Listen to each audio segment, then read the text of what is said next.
Welcome, welcome. Hi, my friends. So nice to see you all. Let me just sort out my Zoom screen. There we go. Beautiful. Thank you all so much for joining me. In this subject that I appreciate is really sensitive for us, but it's just so deep in my heart. So it just felt so right to bring this knowledge across from my experience, and not only my experience, but really my connection to the consciousness of animals, and specifically to our canine friends, which is kind of for those of you that know my channeling guides as well, that refer to themselves as the canine people. So it's a little bit of my experience, how it's got me to exploring transitions and our animals, when our animals are going to transition, and also this connection with what the canine people are asking. So just because of the sensitivity of the nature of the subject, there's going to be loads of space. I am going to say, if we can maybe you've got a notebook, if you kind of have questions that come forward on what I'm sharing, then jot them down. There is going to be space for questions, but rather than kind of jumping around of a question here and a question there and then going back into it, and then, well, there's going to be space for questions, and then those questions I'll answer. I don't know how I'm going to answer them. I imagine right now some of them will just come from my experience and my connection to the consciousness. It may all be from channeling. It may be a little bit of both. I don't know. But I just wanted to share that before we got started. We'll have space. I imagine in that space we'll also have a pee break. As I say, I've kind of allowed this space to be 2.5 hours. If we need less, then we need less.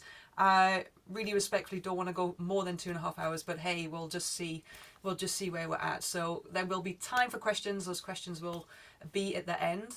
And yeah, I just wanted to share really briefly, like, I know a lot of you anyway know kind of what I do, what I'm here, my connection with working with our beautiful animal friends. But my passion, my desire, my drive, my inspiration comes from guiding us into soul consciousness conversations, ceremony, and healing with our canine friends. They are so already in that space, and they have these beautiful, beautiful ways of activating our own wheel of our healing journey, and it is very much a wheel, a cycle, a journey in itself, and that also comes with their transition. So there's this beautiful, there's a beauty in death, and with that, I always share that I get very excited around death, and what I don't mean like, oh, I'm so excited that a loved one's gonna die. I don't mean that at all. But I get very excited around how I can share, or how our animal friends are asking us to basically make friends with death. Death becomes an ally. Death really is a friend, an ally, and how we can beautify death in this space that actually brings a sense of excitement, because it brings a completion. And so this is kind of want to share from my own experience of death, the experiences that I've had with my own animals transition and supporting them with that, the experience that I have with clients and their own dogs, some cats and horses, but largely dogs, and then also people as well. So I also work with humans in assisting them when they are very soon to transition, have transitioned. What I mean by that, I'm not a medical doctor, I don't assist in that way. It's assisting their soul. We can also do that with our animal friends, although from my experience and my perspective, it's not needed. Even when an animal friend has transitioned through very traumatic circumstances, whether it's they've been hit by a car, they've been attacked, they have left their body in a way that's kind of been a shock, I still, in my experience, and it is only my experience, find that there is this sense of full allowance, so they just go. But I will talk about that a little bit more. As I say, we're just going to allow space for this. So yeah, really, I'm here to share with you this concept of soul consciousness, how beyond the physical being that we are, the physical being that our animal friend is, that we are all infinite. We're all unlimited divine beings that are, in that essence, an expression of the infinite consciousness that just for now, just for however long it's going to be in this physical body, having this relationship and this walk and this existence with our animal friends, and what our animal friends in their existence are bringing to us for us to come back to that place of pure consciousness. Even whilst we're alive, we can be in that space of pure consciousness, and that also comes through in their transition. So what I find with the transition, when death comes, death really teaches us around letting go of all control. In our life, whether we are aware of it consciously or unconsciously, we can be very busy. I mean, not all of us, but most of us, many of us can be very, very busy, just really, as I say, consciously or unconsciously, trying to control our life through a place that kind of makes us feel safe or makes us be able to predict, makes us have some level of certainty in some way that we feel like we need it. But when we step into this place of consciousness, it's just like, I don't need that. I'm just in this space of consciousness. I can be in this space of the unknown. I can be in this space of trust. I don't need this control. And that's kind of what death ultimately teaches us. It teaches us like, hey, I have no control. Because we absolutely have no control of when our friend, death, whatever name we would like to give him or her, comes for ourselves, for our animal friends. And it also teaches us really ultimately that we don't even exist. I mean, we do exist, but in essence it's like, wow, even when we exist, that death is finally going to come, that transition is finally going to come, so actually we don't exist. So it's kind of making peace with transition overall. And I just want to share with you my experiences around transition. I of course know we'll all have our own experiences, but how I went on this journey from kind of like being a really I don't want to say scared of death, but having early life experiences that kind of introduced me to the spirit, the consciousness of transition very, very early on. And again, some of you may already know this story anyway, but when I was around 7 years old, so I always wanted a dog, and fortunately I didn't get a dog because my parents worked really hard and that wouldn't have been fair on the dog. But I did get a rabbit, a beautiful, ginormous rabbit called Snowy. And as a 7-year-old child that just saw everything as alive, in my head I'm like, well, I can treat my rabbit like a dog because like it's got 4 legs and he's a mammal, so that'll be all right. And we had a beautiful nature reserve down where my parents lived, just at the back of our street. And so I would take Snowy on these beautiful walks, and he had great recall, and he doesn't have a lead or anything. We just went out on these adventures together. And he was my absolute best friend. Like, I would go to school, the first thing I do when I come from school, get Snowy out of his hutch, take him down the sandhills. Like, we were inseparable. And there was one day, beautifully so, that I was off school, and I remember to this day I was off school with a really bad cold, and I knew Snowy wasn't very well, so I said to my dad, look, Snowy's not very well, I just want to sit with him in the house. And to this day I remember where I was sat in the lounge really close to the telly, and I just hugged him and hugged him and hugged him, and he gave one almighty scream, and he died in my arms.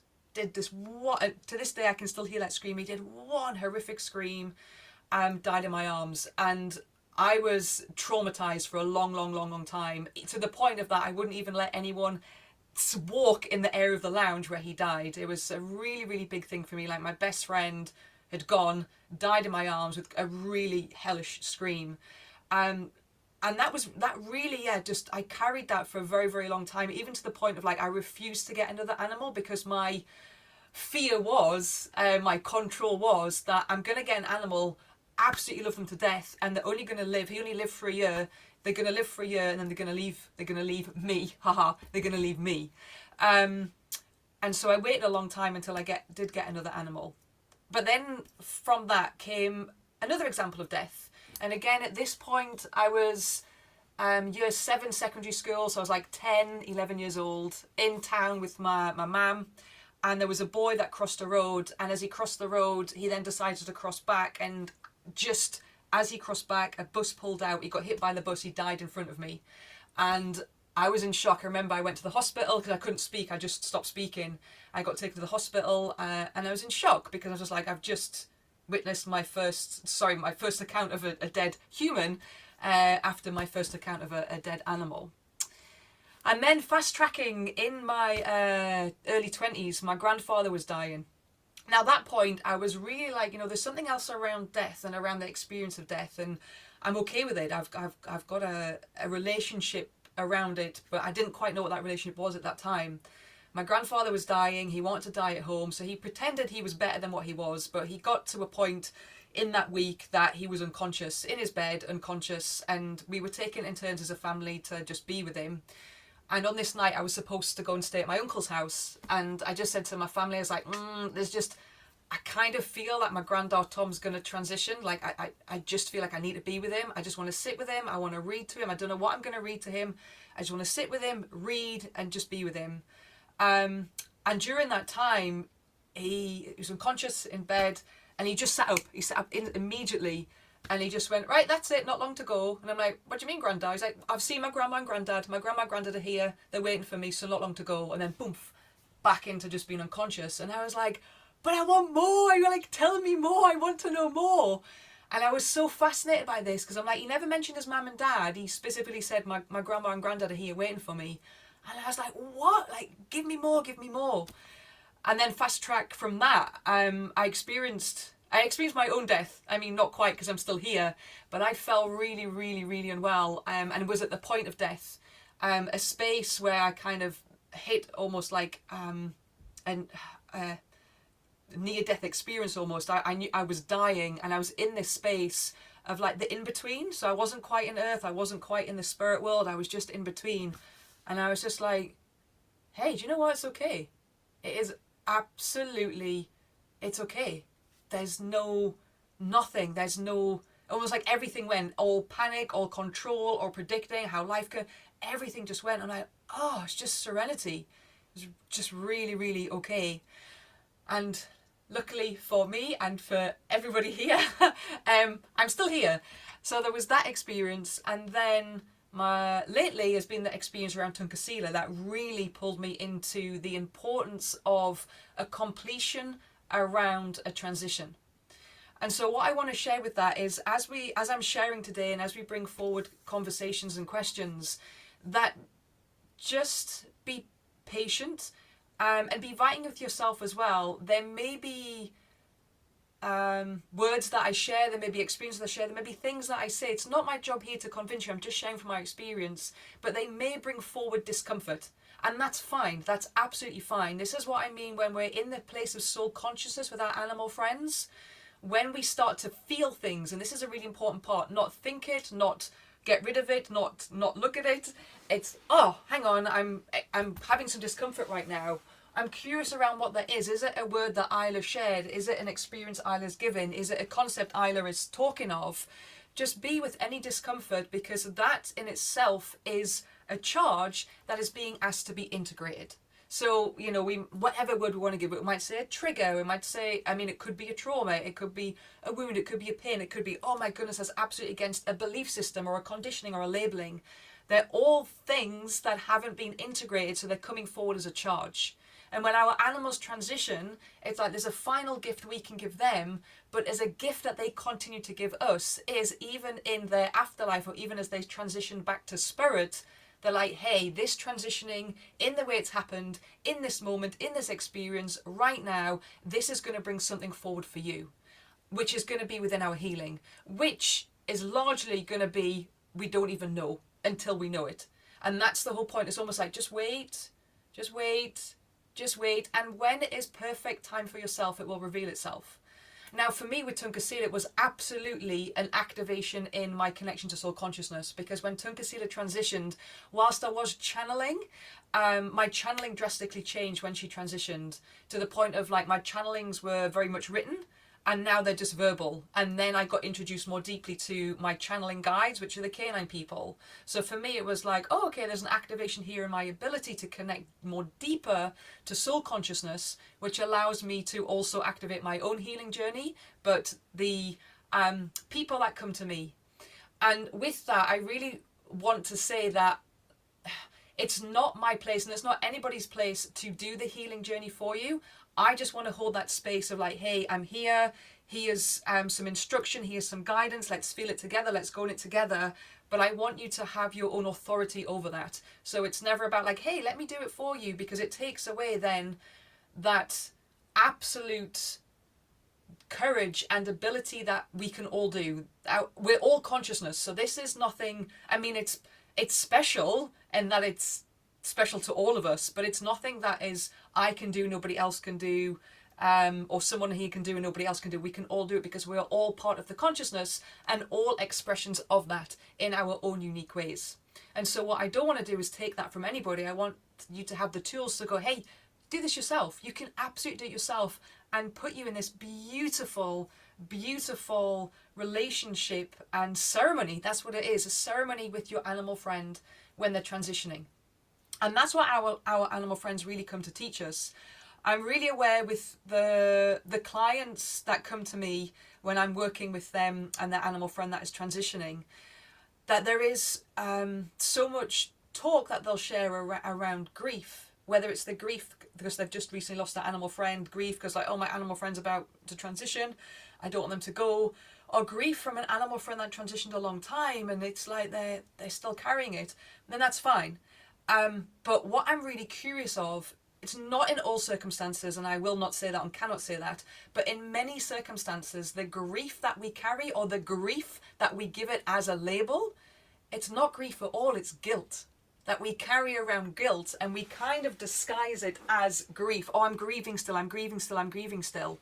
But this is what I mean by those charges that come forward, that if we can go to the consciousness of that grief and really look at it, go, really? Are you really, really grief? Or what are you? Like, hidden behind that, or hidden as grief, what are you? For a lot of us, it is guilt. A lot of it is guilt around the question of, oh my goodness, I euthanized my dog and was it the wrong thing to do? Did I do it too soon? Did I do it too late? Should I have kept my, should I have given my dog this? Should I have done that? Should I? Guilt, guilt, guilt, guilt, guilt. Oh my goodness, will they forgive me? Well, all these things. And that's what I mean by when our animal friend has transitioned, they still give us the gift of healing for what it is we are ready for through their activation or our activation when they transition, or because of the charge that we are carrying around grief/guilt. Because the guilt/grief is felt when that transition comes, but it's not as a result of that transition, particularly if it is that we're feeling guilt. The guilt comes, it's almost like the guilt is being brought forward as the charge because of the transition, but that guilt was already inside of us way, way, way, way, way before probably we even got our animal friend. Certainly way, way, way, way before their transition. So where we're going to go to and what we can do is go, okay, what is the story of this guilt? How, as an infinite being of consciousness, this higher space of consciousness, this soul consciousness, can I remove this guilt from me? Because the guilt comes from something that was placed into us. Maybe something that we were told to feel guilty of when we were a kid, over something that we didn't even do, or something that was really innocent, or just something because a parent, an adult, a teacher, a role model, an elder was impatient or not conscious of the words that they were sharing, or not conscious of their own actions, and so just put their own guilt onto us. And it's kind of remained hidden. It's remained hidden within us until we get our animal friend, and it's still kind of remained hidden, but it might be showing up in different ways. And then our animal friend transitions. Wow, there's this overwhelming sense of grief that I'm just holding on to. And so the invitation there is just to explore if we are experiencing that, or when we experience that, is it actual grief? And it's obviously often can be, but is it guilt? And looking at, just in my experience, I find there's a really fine line there. If is it actually grief or is it guilt? And if it is grief, then for me, often in my experience, when the grief kind of flows round in us and round in us and round in us and round in us, it's because of the incompletion of the transition. And so what I mean by the incompletion of the transition is, yes, the transition is being completed because our animal friend has transitioned, but death is a loss. And a loss in any way, whether it's a loss of a friend, a loss of a partner, a loss of a job, a loss of a watch, a loss of a house, a loss of an animal friend. Loss is a really deep experience on all levels, mentally, emotionally, physically, spiritually, on all levels. And so what death invites us and asks for is an initiation. To go into initiation for as long as that is needed, which is going to be unique and specific to each and every one of us, and it's going to be unique and specific to each and every animal friend that comes into our lives and then transitions. But what a transition asks for is an initiation.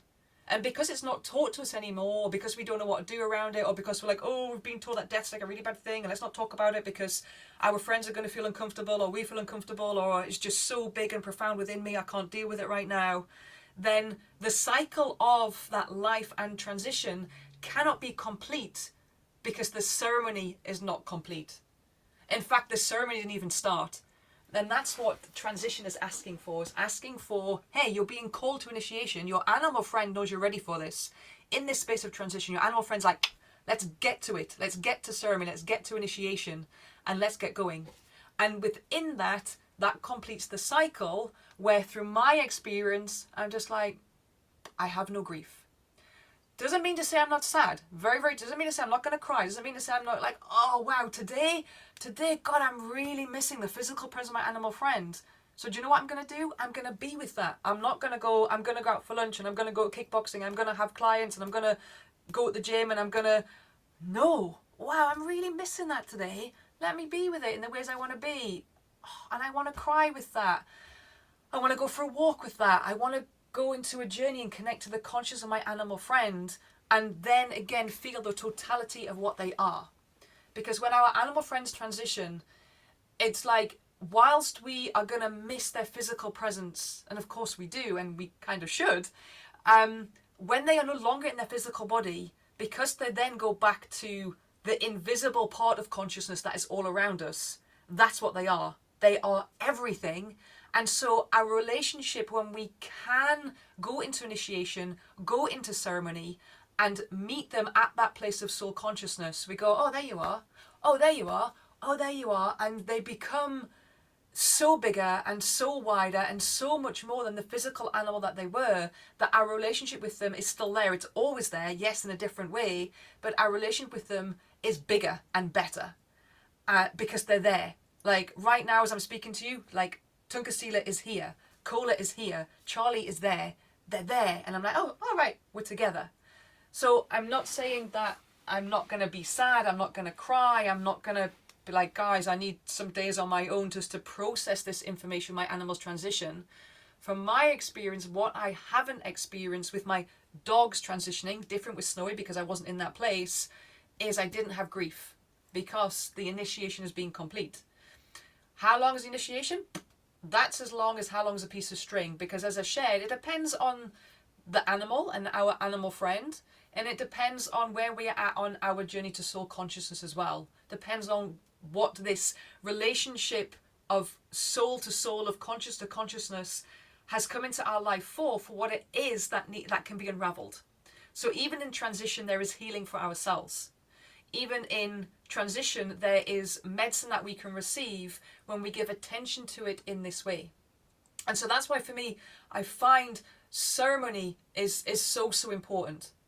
And when we come to our animal friends and their transition, what is also important is to provide a space for them to go like, hey, what is it that you would like? What is it that you need? What I find so much, and again, okay, so what I want to share, because it's just, yeah, we are the only, not even life form, we're the only form of consciousness that has self-conscious. Everything is consciousness. We're the only part of consciousness that is self-conscious. Nothing else is. And whilst in some way that can be really beautiful, like whilst in some way it can be like, oh my goodness, I dreamed tonight and I really remember my dream, and oh my goodness, I think that dream is a message about that. Oh, okay, great. We can analyze things in that way. And that's beautiful and really supportive and helpful when we are with our self-conscious in a really helpful way.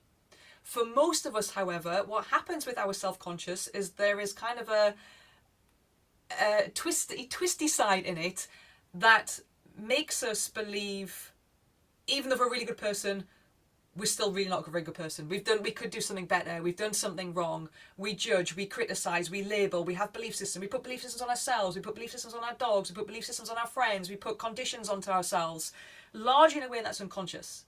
So we are the only form of consciousness that has self-conscious. Nothing else does. So the reason why I want to share this is our animal friends are consciousness. They do not have self-conscious. They are not judging us. Nothing else judges. Animals do not judge, plants do not judge, stones do not judge, waters do not judge, stars do not judge. Humans have it down to a T judging. Like, well done humans, we got that on board. Nothing else judges. And so it's really important for me to share this when we are looking at our animals transition, particularly around like, oh my goodness, I feel really I feel guilt, but actually I'm masking the guilt around grief because I can't even look at the guilt yet because this is too painful. Whereas actually when we're in this space of my animal friend is nothing but consciousness, infinite divine connection to spirit, to great mystery, creator, whatever word we want to give it, they're just the names I give it, then we know, okay, they're not judging. But also from that place, they can have a choice. And this is what I find really interesting when we're looking at our animals and their transition. That often, again, unconsciously so, or because it's our conscious or unconscious need for control in some way to just go, okay, I can predict this, therefore on some magnitude I can feel safe and that's what I need. We kind of create our animals transition or make it about ourselves. Like, I'm not ready yet, or it's too soon, or I want it to be this way, or man, my animal ran off and died in the woods, and I wanted to be in this house, in this room, in this way, it's all the things that we want, not necessarily what animal friends require or are asking. And so in their transition, when we connect with them to their consciousness, they have the opportunity to go, hey, like, if it's possible, this is what I'd really welcome. Including how they would like to transition. Including if that means I'm kind of want to run off and be on my own, or I want to be in the garden even though it's thunder and lightning outside and chucking down a hoolie. Including if it's like, I want to be in a bedroom, but I want some family members around, but not all family members. They are in that space of transition, and in that way, from my experience connecting to animals that are in that space of transition, they are already in their ceremony. They are already in their ceremony. And so we can give them that space. However, because our animal friends do not judge, that if that does not happen from animals in the past or animals going forward, for whatever reason, if that doesn't happen, that is also okay. They have this beautiful understanding and concern. They're always like, oh, I'm already in the space. This is happening. They're already in the space of allowing. They're already in the space of accepting. They're already in the space of like, hey, I'm with the conscious of death now, and the things that are here, and everything's good. Everything's really, really good. How's the human doing? So they always have this still concern for us as well. But when they transition, like, because they don't have judgment and they don't have like, oh, this is the ideal way for me, in a sense of when they transition or as they're transitioning, they're not, whilst there's a welcoming to go, hey, as we're in the space of consciousness, this is what I can share, and this is what I'm asking for. But if we're not in that space yet, or for whatever reason it doesn't happen, they're not in their transition going like, oh man, well, I really wanted to have some nice fish and chips, and I really want this music on, and I really want to be in this room, and you didn't give me to, you're a really, really bad person, I'm going to hate you forever. And they don't function from that place. As I say, humans are the only form of consciousness that has self-conscious, nothing else does. And so they're just like, hey, this is what I would like. You've asked me, thank you, if that is possible. And so one of the things that I'm going to share with that from personal experience is in Christmas 2021, our beautiful little Charlie Beanbag Christmas pants, as we like to call our little cavalier, Charlie Beanbag Christmas pants, she was transitioning. So she was in heart failure, and nothing was going to save her. She was just like, hey, you've got whatever time you've got, it's your choice what you want to do. She was in heart failure. So I just connect with her and go like, hey Charlie, like, what would you like? I'm here. I know you're transitioning. I can see it. I can feel it. You've come to me in my dream time. We've got information from the vet. So we've got all corners covered. Like, how you doing? And she's like, she was tired. That's all that it was. I'm tired. She wasn't in pain. She wasn't scared. Tired. Okay. What would you like? I just want to keep going until I fall asleep. And then I just won't wake up one day. Great, we can do that. We can do that for you. If that's what you want, I'm just going to make sure that you're not in pain, because clearly when our animal friends, or if our animal friends are in pain as they're transitioning, then of course that might be where it makes sense to help and intervene. We don't want them suffering in that way. So with Charlie, she's like, yeah, I'm just gonna, keep going.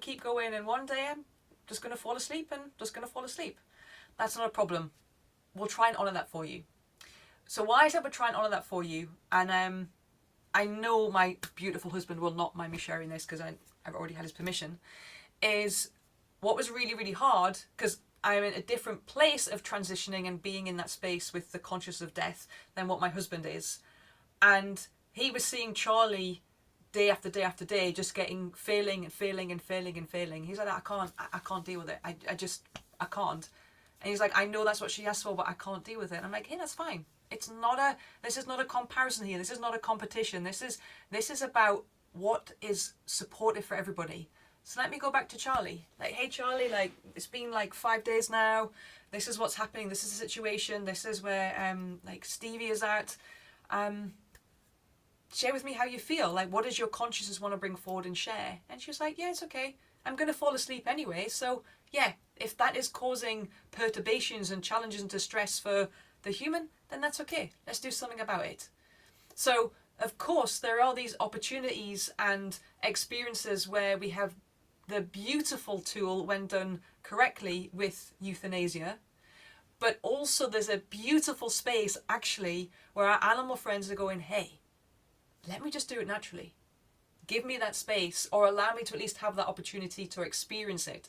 So this is where there still is, it's not about being right or wrong. It still might be, whoa, like I'm not there to deal with that. That's absolutely fine. They're not like, oh, well, you need to man up and get a grip because that's what I want. Because they don't have self-conscious. They're really not judging. They're like, hey, you've asked me, this is what my conscious would like. As I'm just slowly going in and out, like ebb and flow of the tides. I'm just in and I'm out, and I'm in and I'm out. Particularly so if we're absolutely sure our animal friends are not in pain. They're really at peace. And this is where we again have to connect to their consciousness, because our eyes can deceive us, because our eyes will show us what's going on in their physical body, which sometimes is just like, oh, if that was me, I would be really scared. If that was me, I would be in pain. If that was me, how would I cope? So we have to, for me, I call it the hollow bone. I have to, I'm empty. I am nothing but consciousness. I'm just float, almost like a little bit of dust that you see float around when the sun comes through the window. I'm just floating around. I'm empty. Okay, this is how it is for my dog. This is how it is for my animal friend. Difference can be is like, okay, yeah, my animal's in pain. Or maybe they're not in pain, but they're actually, their quality of life is, I'm paraphrasing. I've never heard them kind of share this word, although I suppose in their own way they could, but like, I'm miserable. Like if I was in the wild here, I'd be taken out. So I'm asking for some support. So there's this beautiful space that we can provide for them.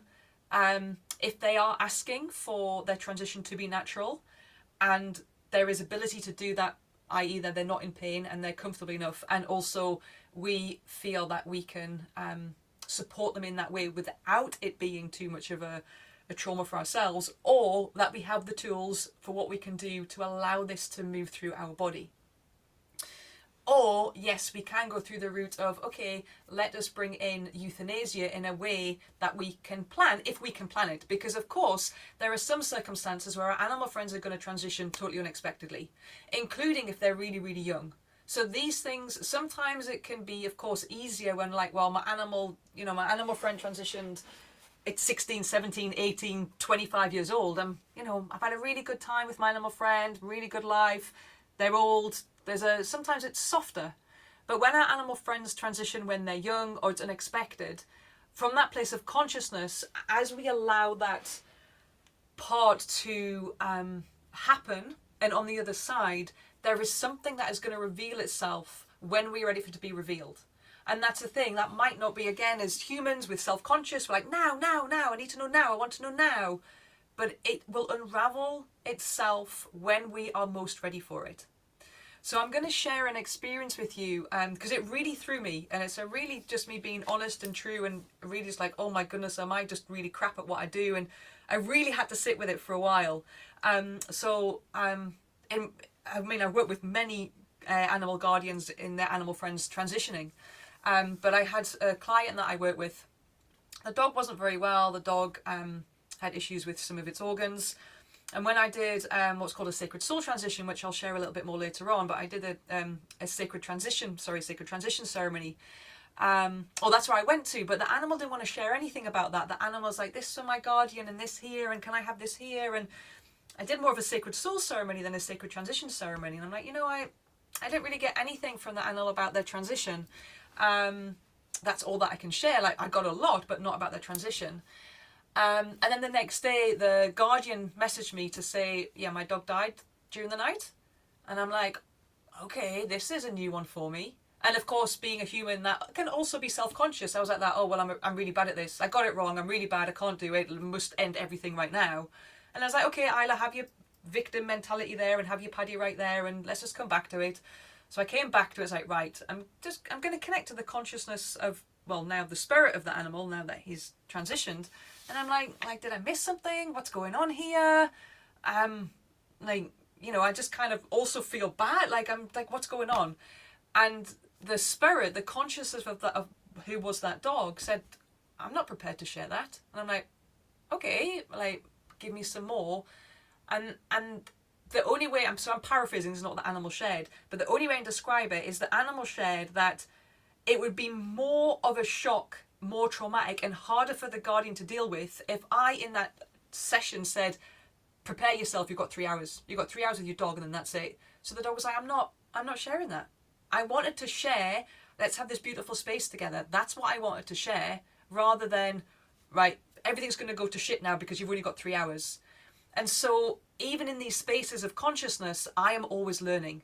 It's not about knowledge here. It's, yes, we can have some knowledge around, okay, I want to plan this and prepare that and do this, and that's the knowledge we can bring forward.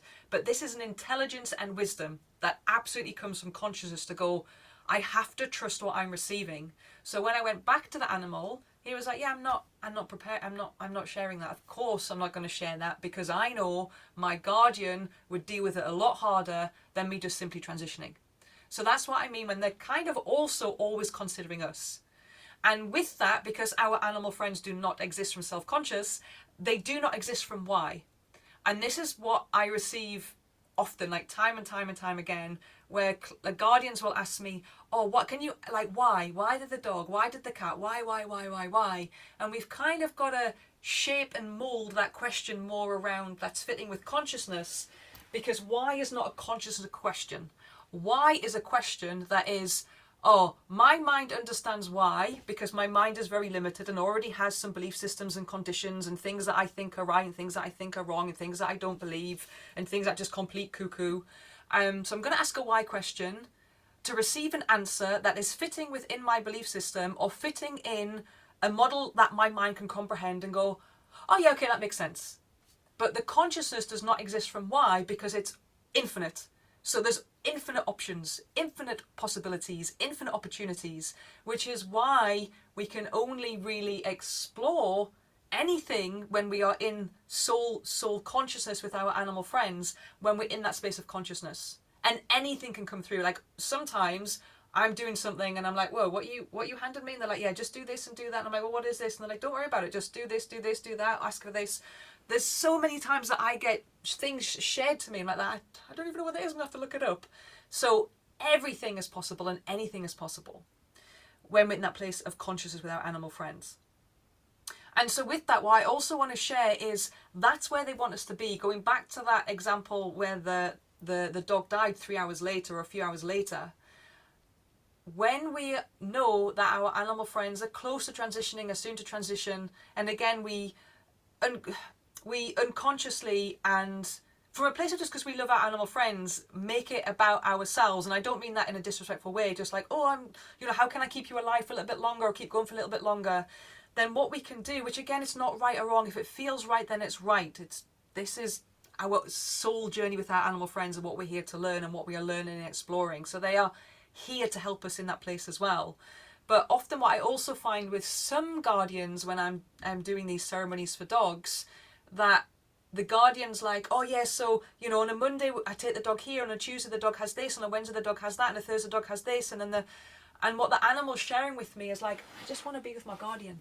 Like, it's not going to extend my life by years. It's extending my life by days or months or maybe 6 months. Like, I just want to be with my guardian. Like, there's, again, almost like a it's that control that comes in. It's like, I love you so much, I want to do the best for you, which of course is what we want to do. But again, just taking that moment to go, okay, what is it that my animal friend is asking for or needs, or my desire to kind of keep them going, when actually all their consciousness wants, and all my conscious wants, is it's just to be with them. Because all the times that we're then taking them here and taking there and taking there, we're losing precious moments. That's what it is. We're losing precious moments being with them. And as consciousness, that's what animal friends are asking us to do. Just be with me in this present moment. Just be with me in this space. Just be with me in this moment. Another example I want to give you is then with Tunkasila. So Tunkasila transitioned in March 2022. And well, for 6 months before that, I knew she was dying. So she had cancer. And so she was failing. I mean, yeah, I like to add humour to things, and I feel like I can because it's my own dog, so it's my experience. So 2020 was a really bad year for most people for obvious reasons. 2020, Tunkasila got ass cancer. I'm like, great. Didn't even know you get cancer of the ass, but of course you can, and Tunkasila's got it. So she had this really aggressive form of cancer, started in her anal sac, and then spread to her body. And so I knew she was slowly transitioning, slowly dying, and I would connect with her just every now and again to be like, you know, is it time? Are we nearing time? And she just, her consciousness would say to me, yes, soon. I'm like, okay. Next day, yes, soon. Okay. Next, yes, soon. For 6 months. For 6 months, she was like, yes, soon. And again, I really questioned myself. I'm like, 6 months? 6 months isn't really soon. And then I laugh because I'm like, but that's just my belief system. That's my self-conscious. That's my mind. Oh, 6 months. So I must have got it wrong because, 6 months is a long time. So when I sat with my consciousness and her spirit, we were both giggling because I'm like, oh, hang on a minute. As consciousness, I'm infinite. The soul is infinite. So like 6 months in this grand scheme in terms of the soul is soon. It's no time at all. It's like our lifetime anyway. Me being the physical body that is Isla right now, like in terms of the soul, it's like seconds. I'm alive for seconds and then I go. That's kind of what death again teaches us, that ultimately we don't even exist because I'm going to not exist at some point in my life. But in terms of the soul and the infinite nature of consciousness, 6 months is a really, really short time. But she started to do really beautiful things that at first I'm like, oh, I'm really sad about this. But she started really beautiful things, like we were really inseparable, Tunkasila and I. If I'm in my medicine room, she was right next to me. She would be involved in some of the ceremonies and some of the teachings and some of the journey groups. And so she purposely started to distance herself. If I was in the medicine room, she'd be in the room downstairs. If I was downstairs, she'd be in the bedroom. And I was just like, Tunkasila, is everything okay here? And she's just like, yeah, I'm preparing you. And I'm like, oh, what are you preparing me for? She's like, for your physical body to get used to my physical body not being around. So these really beautiful things that we can start to receive when we're in the consciousness of our animal friend. As I say, they are always considering us.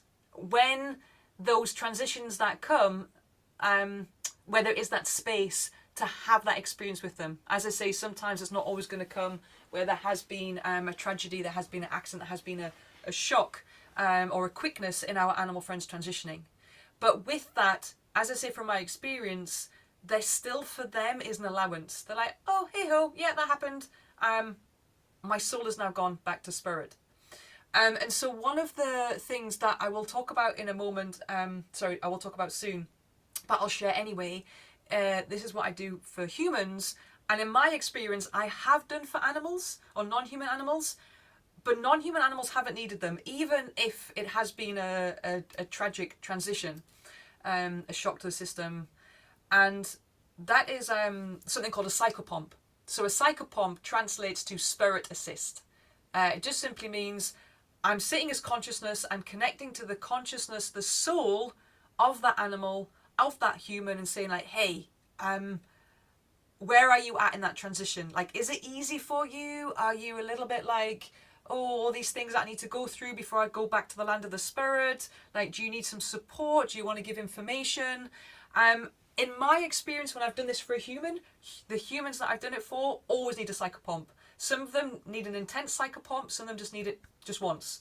My experience with humans, my experience with animals, and as I say, I've done this for animals that have had like a very planned transition in that way, and some animals that have transitioned, as I say, from a road accident, being hit by a car, being attacked and dying in that attack, like a dog on dog attack. They still don't need a psychopomp.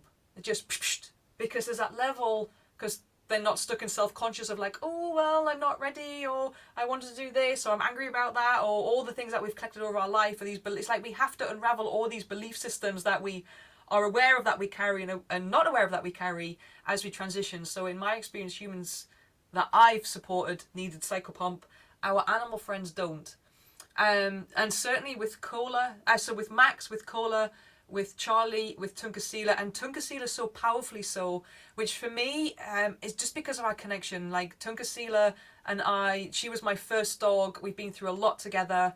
And then the other dogs that we had kind of were a mismatch of Stevie's dogs and rescue dogs, whereas Tunkasila and I like walked a very deep spiritual walk together.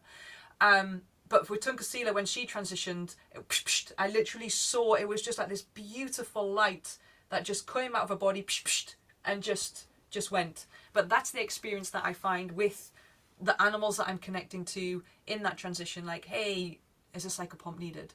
So there are things that we can do to support them if it's needed, but as I say, in my experience, I haven't found that. One way that we can support them though is by going into ceremony. And so this for me is what, in my experience, I find really powerful, but it's not just my experience, it's what I receive from spirit, is what I receive from my channeling guides, and also just consciousness that is outside of me, just like, hey, ceremony is so important. Like, you know, you're dealing with a transition here. This is a really painful time. It's a really hard time. It's a really powerful time of growth and transformation, and therefore it requires initiation. And as I say, that initiation is we go into ceremony. And this is where I would love us all to be of, well, what is the ceremony island? How should it be? And what does it look like? It doesn't matter. It absolutely doesn't matter, because it's unique and specific to each and every one. It's unique and specific to each and every animal. What matters is if you do it and it feels right for you, then it's right for you. As I say, even when we're doing this with our animal friends, we can be so stuck in doubt. Oh, did I get it right? This is, oh, you know, I really want to honor my animal friend. Oh, what happens if I don't? Oh, you know, what happens if I don't do it right? Oh, they'll never forgive me. Our animal friends have got nothing to forgive. Like, they don't forgive us because there's nothing to forgive, for want of a better word. And they share that with me. It's like the canine people share that with me. It's like, we don't forgive you in that there's nothing to forgive, so we have no forgiveness. They're just like, everything is perfect. Even if what we asked for wasn't able to happen, it's still perfect. Like, don't worry, just, it's still, what they're sharing with me, it's still like, that is still a wound for you, so just let that go. Let this wound of, oh, I'm a really bad person, I'm going to get something wrong, I've let somebody down. Hey, that's just then this experience that we can have in how they've transitioned as a reflection back to ourselves to go, oh, how can I let this go? Because we are consciousness. We are, and excuse me 2 moments. This is, let me just cancel that. Something came on Zoom about language. Don't know what that was, but we got rid of it. That they are in these spaces with their transition, still coming back to how is this going to support us in our transformation and growth? And in a transition, that can be the hardest thing, because when we're like, all I'm stuck into right now is that my animal friend has transitioned. I can't see beyond that. I can't see anything else. But when we just allow to go into the space of, let me just be with it. So as consciousness that is in physical form, one thing that I will share is physical form does not think, it feels. Matter does not think, it feels. So if we can come into, let me just feel it. Let me just allow it. I'm angry, I'm pissed off, I'm sad, I'm hurting, all these things. Welcome all those things. They are to be welcomed.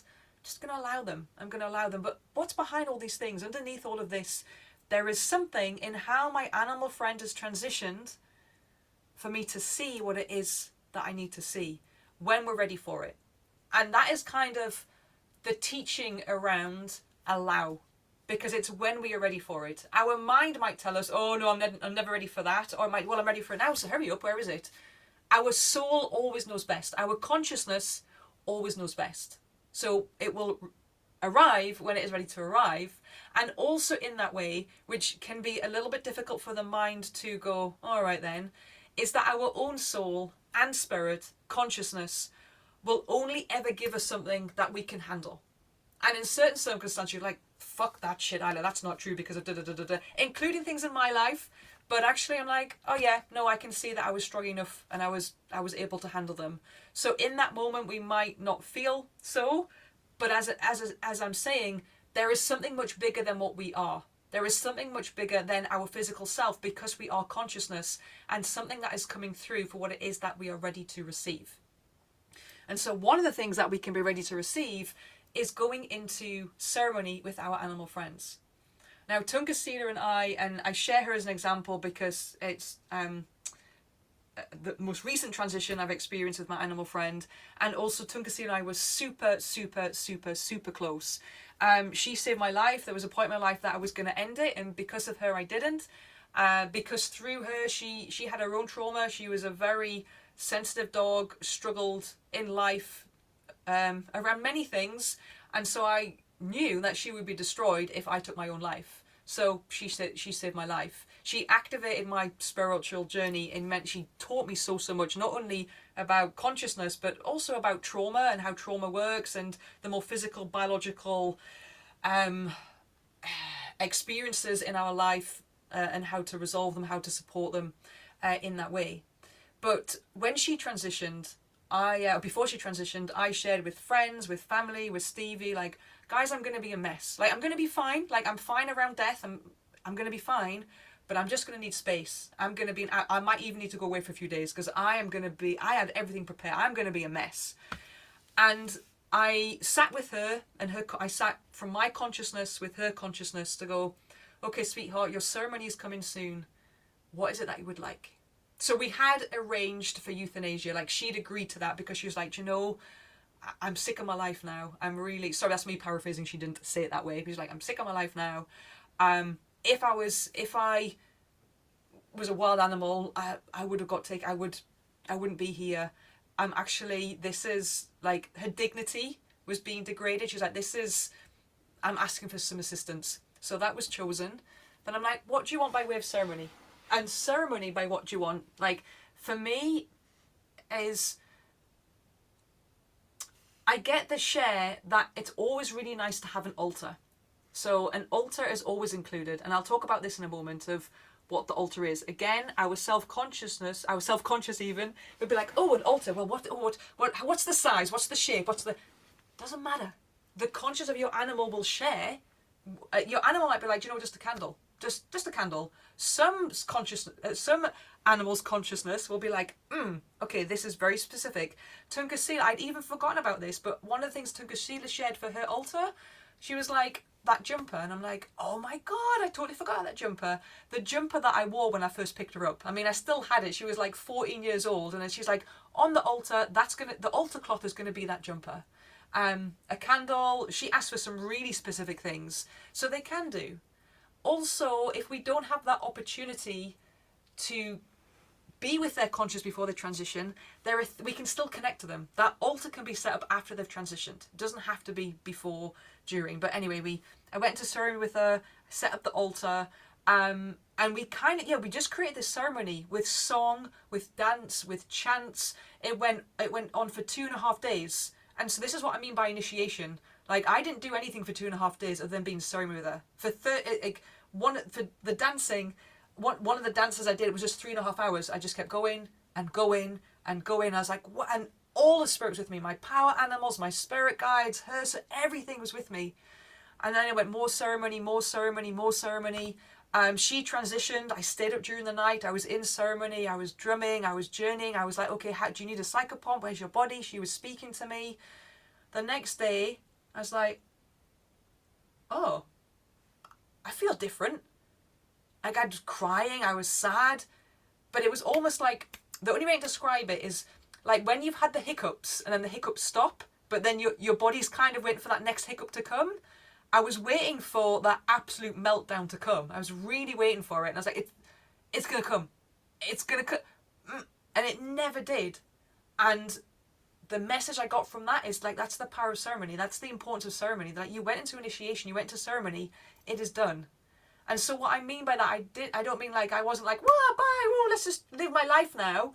I was sad, and there are days when I'm like, oh, Tunkasila, I still really miss you. I still really, really miss you. But she's all around me, so when I miss her, I'm like, let me just connect with you. Let me be with your consciousness, and hey, there you are. One of the powerful, powerful, powerful things that they can do, and we can ask for, and we can ask from them, which happens to me an awful lot with Tunkasila in particular, sometimes Kola, sometimes Charlie, is ask them, hey, visit me in my dream time. Because in our dream time, our self-conscious is non-existent. In our dream time, in some cultures, they'll say that's real time. Our dream time is real time. In this physical world, that's the dream time, because we dream it up based on our self-conscious of what we believe, our conditions, our labels, what is right, what is wrong, are we a good person, are we a bad person, what did we do wrong today, who have we offended, how we might offend. But dream time, this just goes. And so we can access all of consciousness, including our animal friends, and really be with them in beautiful, beautiful, beautiful ways. And so one of the shares that I will share, and I shared it just through pure innocence, and I appreciate sometimes I'm innocent, a very childlike innocent, which I really feel is a value of mine, but then sometimes I'm like, I wasn't maybe that considerate. So I will share it. But one of the things that Tunkasila also shared with me was in her ceremony and in her transition, she was like, you're going to wear me. And I'm like, yeah, that's cool. Like, I was like, I'll wear a spirit, like her and my spirit will blend, and that'd be really cool. She was like, no, you're going to wear me. And I'm like, yeah, no, we're going to blend spirit. She was like, no, you're going to wear me. And I'm like, yeah, I don't know what that means. And actually what she meant was, you're going to wear me physically. And so in her transition, and so sometimes animals can ask for this. I had a friend, and her cat actually asked to be burned. She said, you're going to burn my body. And it's an honouring. It's like, for us as self-conscious beings, we can be like, what? Like, that's sacred. How can I? Oh, like, that's like murder. It's honouring what they're asking for. But of course, at where we are at in our soul consciousness, and what we can also welcome and receive. So we sat in ceremony, and myself and my husband skinned Tunkasila, and she went off to then be tanned. So I wear her in certain ceremonies, or in certain, if I'm in certain situations, I'm like, oh, do you know, I'm really hurting right now. I can't see a way out here. Or I really need to work with Tunkasila's medicine. I wear her. That is quite, I'm going to say, rare and unique ask from the animal, but it can happen, and it does happen. I'm not the only person that's happened to. I've spoken to a few people where the animal friends shared that as well. So we can have these beautiful ways of receiving information of what our animal friend is asking for their transition and during their transition. And one of the things that they can also share, which again is beyond what our mind can even comprehend, is things like when they share, oh, you know, can you skin me? Because at first I'm like, well, I don't think I can do that. So I planned. I'm like, okay, well, I know her transition's coming, but I know it's not. I know it's not days away. So who might I know that might be able to do this? And then the people that I knew just said, look, we can't drop anything at a hat, and we're really busy for the next like 6 to 8 months. And I was like, okay, right, I know local to us, we've got like an organic farm shop, and they run butchery courses. I can ask them, surely they'll do it. And they were like, oh, no, I'm not doing it for a pet. Well, that's very different, not doing it for a pet. And I'm like, right, okay. Okay, taxidermist. I'll get in touch with a taxidermist. And again, one I spoke to, and they were like, no, not doing it for a pet, absolutely not. And then another person I spoke to, and he was like, no, we can do that. And I'm like, brilliant, okay, that's absolutely great. And just to let you know, obviously, I'm not going to get involved, I'm not going to get in your way, do what it is, like, that's your profession. I said, but it's really important for me to at least have one strike, just one stroke, if I can do that. And also said, it's going to be in a ceremonial space. So just let you know, like, a candle is going to be lit. I'm going to be doing some light drumming, maybe some, I'm not quite sure what I'm going to do, but there's going to be something. And then he was like that, no, I can't do that. And it's never my play how anybody wants to live their life and be, go for it. So I'm not judging here. But he was like, no, I'm a Jehovah's Witness, and we can't get involved with things like that. I'm like, that's fine, that's not a problem. But I was in this place of like, you know, Tunkasila, like, I'm really honouring, and I really want to honour what you're sharing, and I really hear it, and I will do it. But I'm like, you know, come on, like, there's sometimes spirit will make things testy because they really want to make sure how determined you are and how meaningful you are. But then I'm like, come on, this is kind of a challenge. And as soon as I kind of went into that space and connected back with it, I was like, oh, I'm supposed to do it. We're supposed to do it because that's part of the ceremony. So when we're in soul consciousness, hopefully this makes sense. That's what I mean. If anything is possible, but we've got to be out of our mind. We've got to be out of that self-conscious and just be like, do you know what? I felt it, but I absolutely know I felt it from consciousness. I absolutely know that I felt it from a place of, I don't even exist anymore. I'm just like, the best way to describe it is I'm just this little bit of dust. Like when you see the sunshine through the window and there's the dust floating around. I'm connecting to one consciousness, which is what we all are. And then as physical beings, we obviously fragment into a fragmented part of consciousness. And so I'm connecting to the conscious of my soul to see what the consciousness of my animal is asking for the transition. So what I then realized is the power of ceremony and how important this is and how I want to share it to animal guardians, because it's really our animal friends are asking for this. It's a really powerful thing as a final gift. Like, we love our animal friends so much and we always want to buy things. Like, what's the next thing I can buy for my dog? What's the next gift I can give them? What's a treat that I can provide for them? This is like the ultimate final treat we can give them by being with them at this level of consciousness and creating this ceremony for them in whatever way that they are sharing from their consciousness, in a way that we are able to do. So sometimes they may ask for something, I'm like, holy hell, like, I don't even know where I can get that from. Because in that sense, there isn't a knowing. They're just like, oh, it'd be really nice if I can have this around. But ultimately, they haven't got anything to forgive because there's nothing to forgive. So they're in this space of like, hey, it would be really nice if we could, that would be great. But if we can't, that's also fine. It's not a problem. It's like I'll share in more physical form if I'm sharing with canine guardians when I'm working with their dog in physical form, that they may have challenges or they may be resenting things in their life.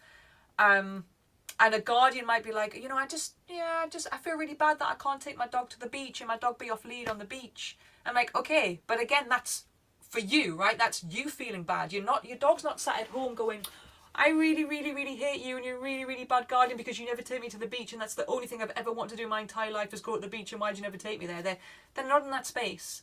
But in this place of consciousness, where we can be like, hey, how are you? Where are you?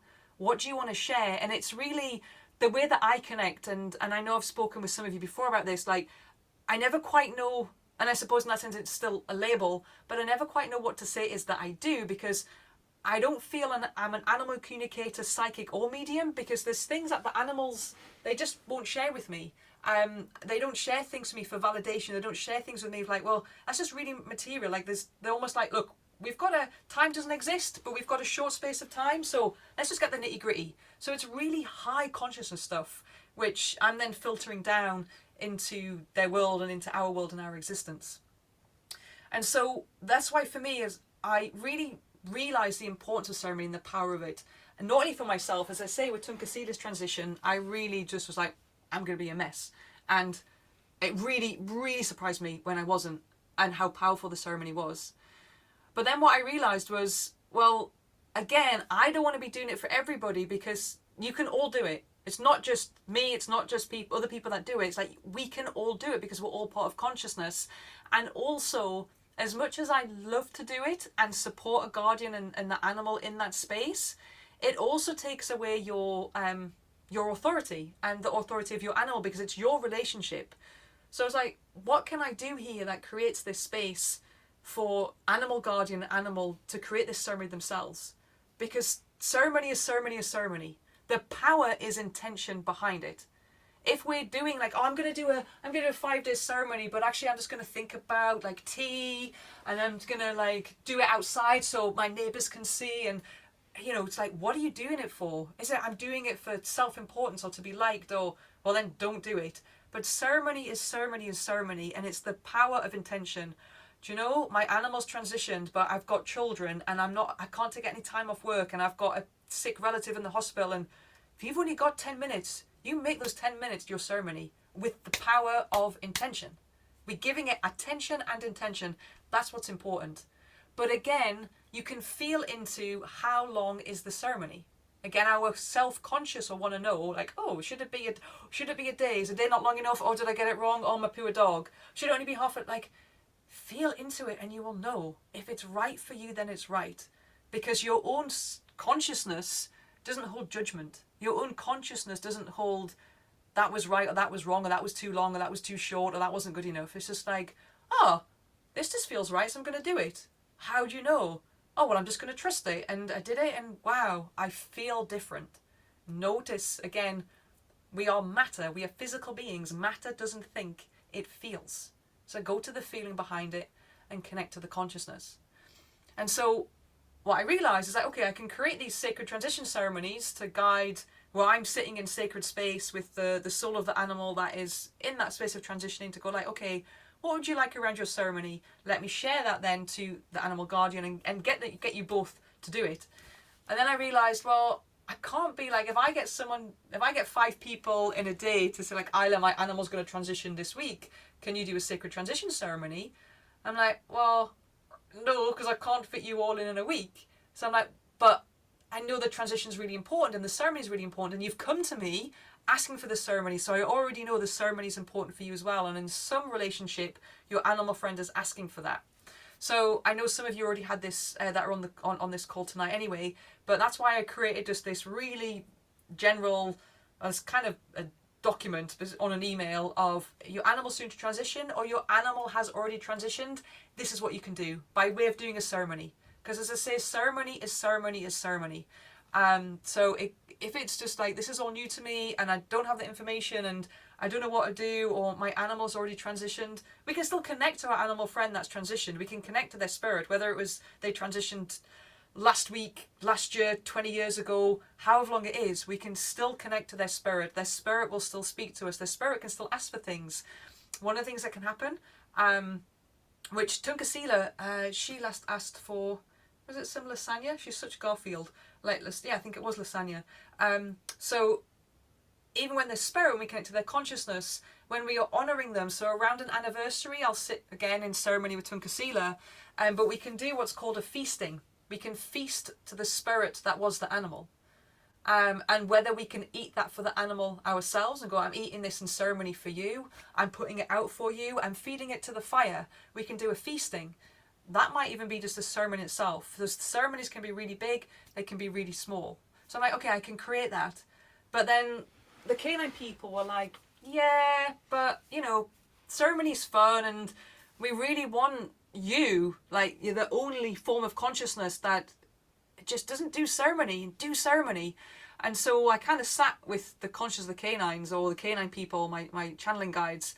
And so we are coming up, I should say. I've got the plan, I just haven't written the bulk of the course. But I feel it's going to be 9 weeks. It's a 9-week course called Sitting in Ceremony and Sacred Space for Your Animal's Transition. And this 9-week course will take you through all that I've been talking about, so that you can access soul consciousness and then you can create your own ceremonies for your animal friends. It's an absolute course that takes you into consciousness and experiential journeys with the conscious of your animal friend. It's not a, right guys, this is how to set up an altar. This is what the altar looks like. This is how big it is. This is how small it is. This is what's on it. This is, okay, let's explore an altar. We're going to journey to the conscious of your animal friend and see what they would like. If they were in that space of transition, if your animal friend is young, if your animal friend's healthy and well, it's an offering that is there for when you need it. Because often when your animal friend's healthy and well, they're like, really? Like, I'm all right. I don't want to talk about this now. So it's an offering that is, if we're in that space or when we're nearing that space, it's there where we go through how to connect to the conscious of our animal friends, and from connecting to their consciousness, how we can create this ceremony for them. But starting from what death offers us as teaching, as a medicine, and how to make peace with death, or how to make friends with death, as I call it. For me, death's a friend. Death's an ally. Like, oh hi, yeah, we're gonna be in co-creation together. Like, we're gonna be in ceremony together. We're creating this sacred space. So for me, death exists. It's part of our life cycle. It is consciousness in itself. So I'm connecting to the consciousness of death in the way that he's very much a he to me. Could be a she, could be it. Doesn't matter. That's just a label. but of how he comes to me and how we work together and how I see him. So almost like becoming familiar with that. So I can talk about that a little bit more. As I say, that's a 9-week program, and I have an outline of it, but it's not like bulked written yet. But I can certainly share to you what that will involve. And also with that, we will absolutely have, we've got, I think it's 5, I can't quite remember, but we've got beautiful plant spirit allies that want to be part of it as well. So also to help us access the consciousness, we work with some plant spirit allies as well. I love working with plants. Animals love being in plant spirit immersions. The soul and spirit of our animal friends are so excited. They're like, yes, like we're going to be bringing the plants in. They just love it. And it's a really beautiful space that allows us to get out of the way of ourselves and really enter this space of consciousness. But the plant spirits that are part of the 9-week program, they've selected themselves. So I haven't chosen them. They've gone like, yeah, I'm here for that week. Yeah, no, that's me for that week. So they have chosen themselves of the plants that we are going to work with. And also from that, like I've mentioned, I also offer sacred transition ceremonies. And so the sacred transition ceremonies are a little bit more, little less involved for the guardian at the time. This is my medicine room. So I'm in my medicine room. I go into an altered state of consciousness. I become consciousness, connect to the consciousness of the animal. And I'm like, okay, I understand you're transitioning. Where are you at? How you feel? What would you like? What ceremony would you like? What does the ceremony look like? What is it included? And really with that, there are some beautiful things that our animal friends will share with us as well. Sometimes I've had an animal that will share, you know, I've had to do, this was a sacred spirit ceremony for an animal that had already transitioned. And when I connected to the spirit of that animal, or who was that animal, they're like, can you do a soul retrieval for my guardian? Because my death was such a shock for my guardian that a soul loss has happened. So, and these things will also be looked at in the 9-week program as well. So it might be the consciousness of the animal may share something for yourself by way of healing or what is needed. Often it's really beautiful for a space to prepare you. They may share songs, they may share poetry, they may share movies. I remember with Tunkasila when, again, we were prepared, I was in her consciousness and exploring her ceremony, and one of the things that she shared was a film called, let me get this right, a river runs through it. So I hadn't seen it before. It's quite an old film with Brad Pitt, but she shared A River Runs Through It, watch it. And I'm like, oh, okay, all right. Like, again, my ego came in like, all right, I mean, I'll watch it, but like, and it was the most beautiful, like I cried because there was so many points to that movie, not really what the movie was about, but there was so many things in that movie that were really relevant to me and Tunkasila's life. One thing in the movie, a beautiful bit of poetry that was shared that is in Tunkasila's book, was just so like, okay, that is Tunkasila speaking to me directly. And then there was just little bits and pieces, like one of the characters in the book is now, if any of you know it, there's the detective series called Vera. So Vera's filmed really close to where we live, but also because my mum's like quite nosy, so we call her our Vera. So I'm like, oh my god, it's the connection of Vera, because Tunkasila and my mum are really close. There was so many things in that movie that were just more like, it wasn't about the theme or about the movie, it was the things that were in the movie that would like have a connection to me. So this is what I love, is because consciousness is infinite and in everything and everywhere, that our animal friends know this from their consciousness, as so does our consciousness, that they will also use very real, very practical, very physical, very material things that are in our life to send as messages to us, to send as medicine to us, to send as healing to us. So that's why for me, I'm just like, oh, okay, cool. I'm just going to trust that. My mind, not so much now, but in the past, my mind was still like, yeah, but why? Well, that doesn't make any sense. I'm not going to do that. But now I'm just like, oh, okay, yeah. It's the consciousness I've connected. I'm absolutely certain I've connected to the consciousness. So let me drop into that. And, okay, I don't need to know why that is happening. And so sometimes it becomes clear. And sometimes I'm like, I don't need to know why. Because in a level of spirit that already knows, a level of consciousness that already knows, I'm already receiving. And that's why when we give intention to it, something is already happening beyond what our eyes can see, but our consciousness can feel and see and happens too. So I feel like I've shared a lot there. So I'm just gonna see. Do people? We can have questions now. Questions. So questions and answers time. Got to feel like a teacher. We can go into questions unless would people welcome a wee break before we go. I mean, I'm fine, so I don't need one. But if people are like, oh no, I'm like crossing my legs here, then we can have 5 minutes. If well, I know some of you are on video, but if you could just raise your hand so I can see if anybody would like a.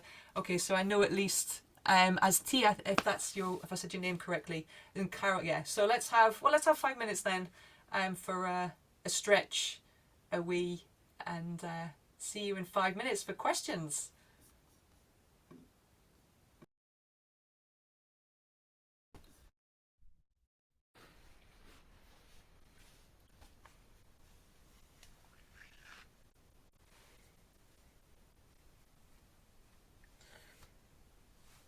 So I'm just putting my bandana on, not in preparation for your question, well, a little bit in preparation for your questions, not for your actual question, but if I'm going to channel, um, I know if you see a lot of people channel, they just channel with their eyes closed, but it really helps me if I just put that over my eyes just to really feel that I'm not anywhere. So just in case, well, I know at some point, well, no, sorry, I don't know. I take that back. I feel at some point anyway, whether it's through questions that you may have or just as a something that the canine people want to share. I feel like they want to share tonight, but just in case, if bringing forward your question, if I'm not answering it directly and they're answering it, it just means I can put that over my eyes and yeah, just helps me to yeah, to just feel fully connected. Um, so well, I see that Sue's back. I know Monique was. I'm just going to wait for another couple of people to put their videos on just so that I know everyone's back.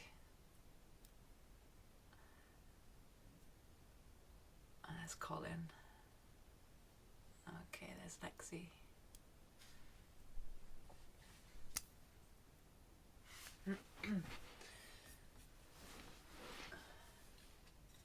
Okay, well, it's recorded for people that are gonna maybe still on their break. Sorry, bear with me. What is that? I don't know what that is. Something on Zoom's flashing at me, which I've never seen before, but we'll leave it.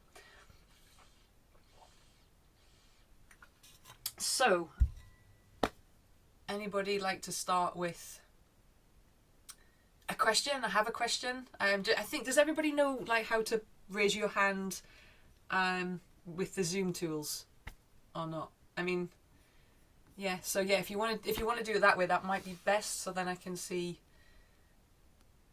if anybody has any questions, and if not, I'm just going to see what they want to channel, and then I can just share a little bit more about the program. Don't be shy. Oh, Lexi, have you got a question? Hang on. Can you unmute yourself, please? Hi, Isla. Hi, Yo, everyone. loving your glasses. Look intelligent. You are intelligent. Thanks.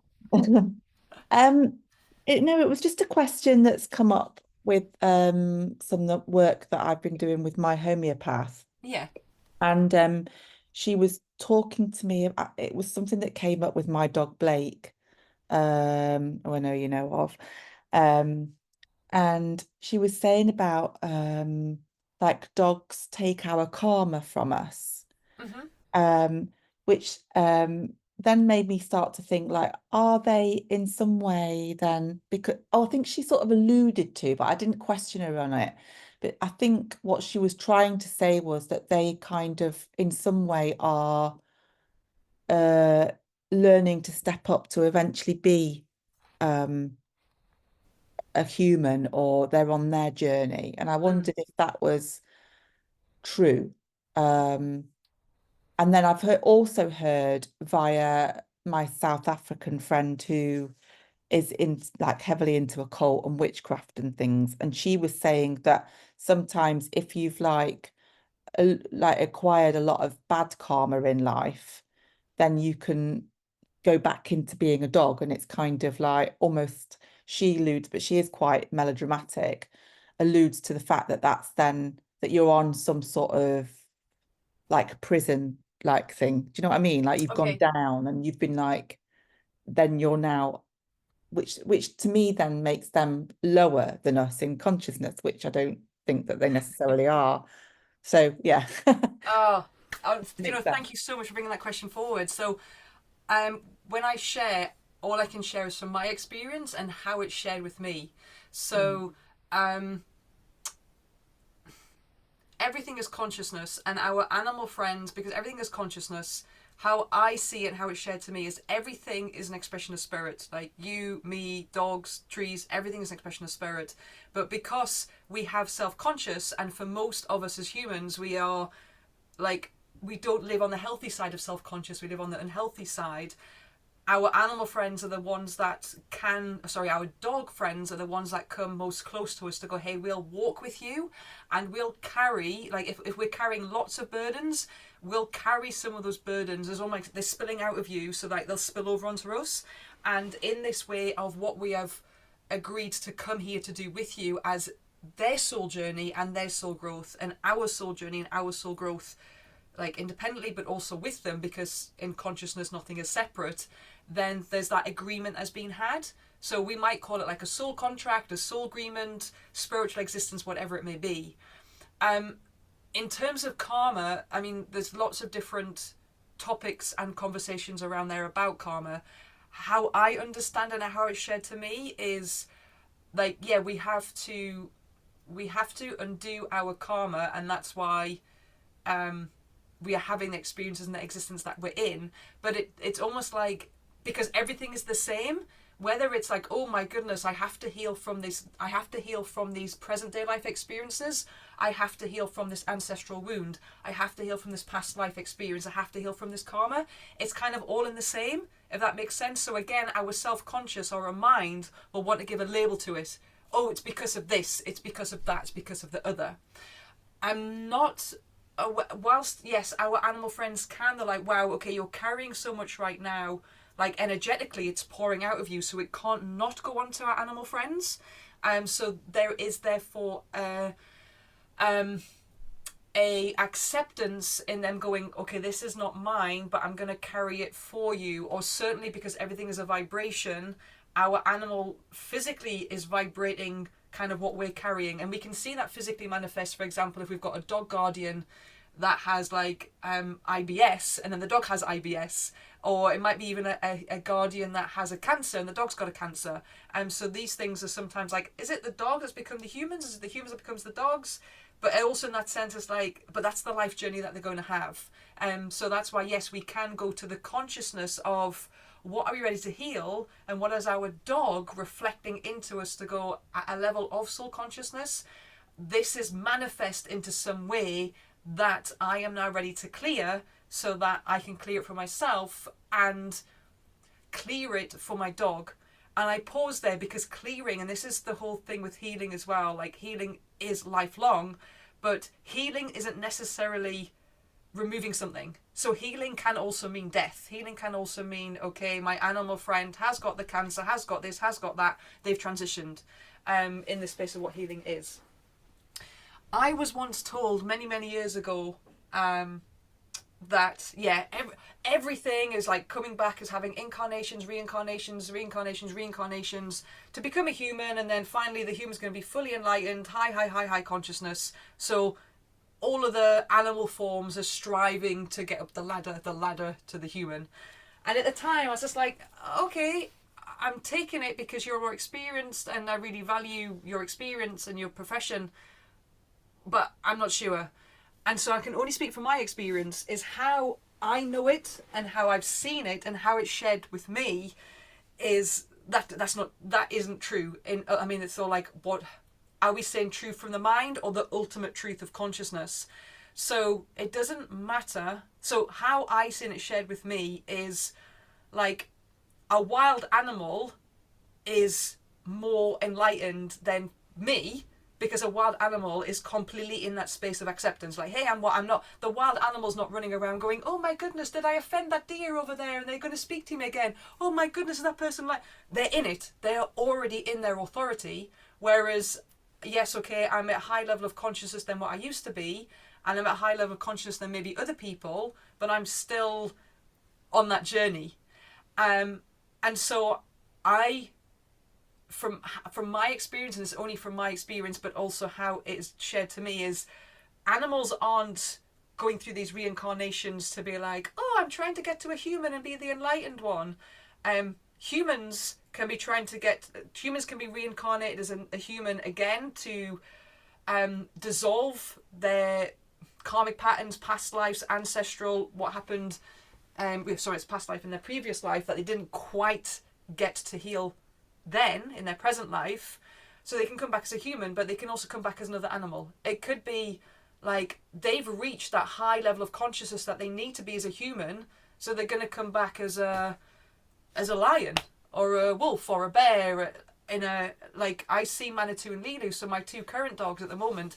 Manitou, I've never had it before. I've never experienced the dog that I've personally known reincarnate as another dog, but Manitou used to be a wolf dog that I had called Seattle, and my and Seattle's relationship was pulled apart very quickly and very soon, and we still had things to do.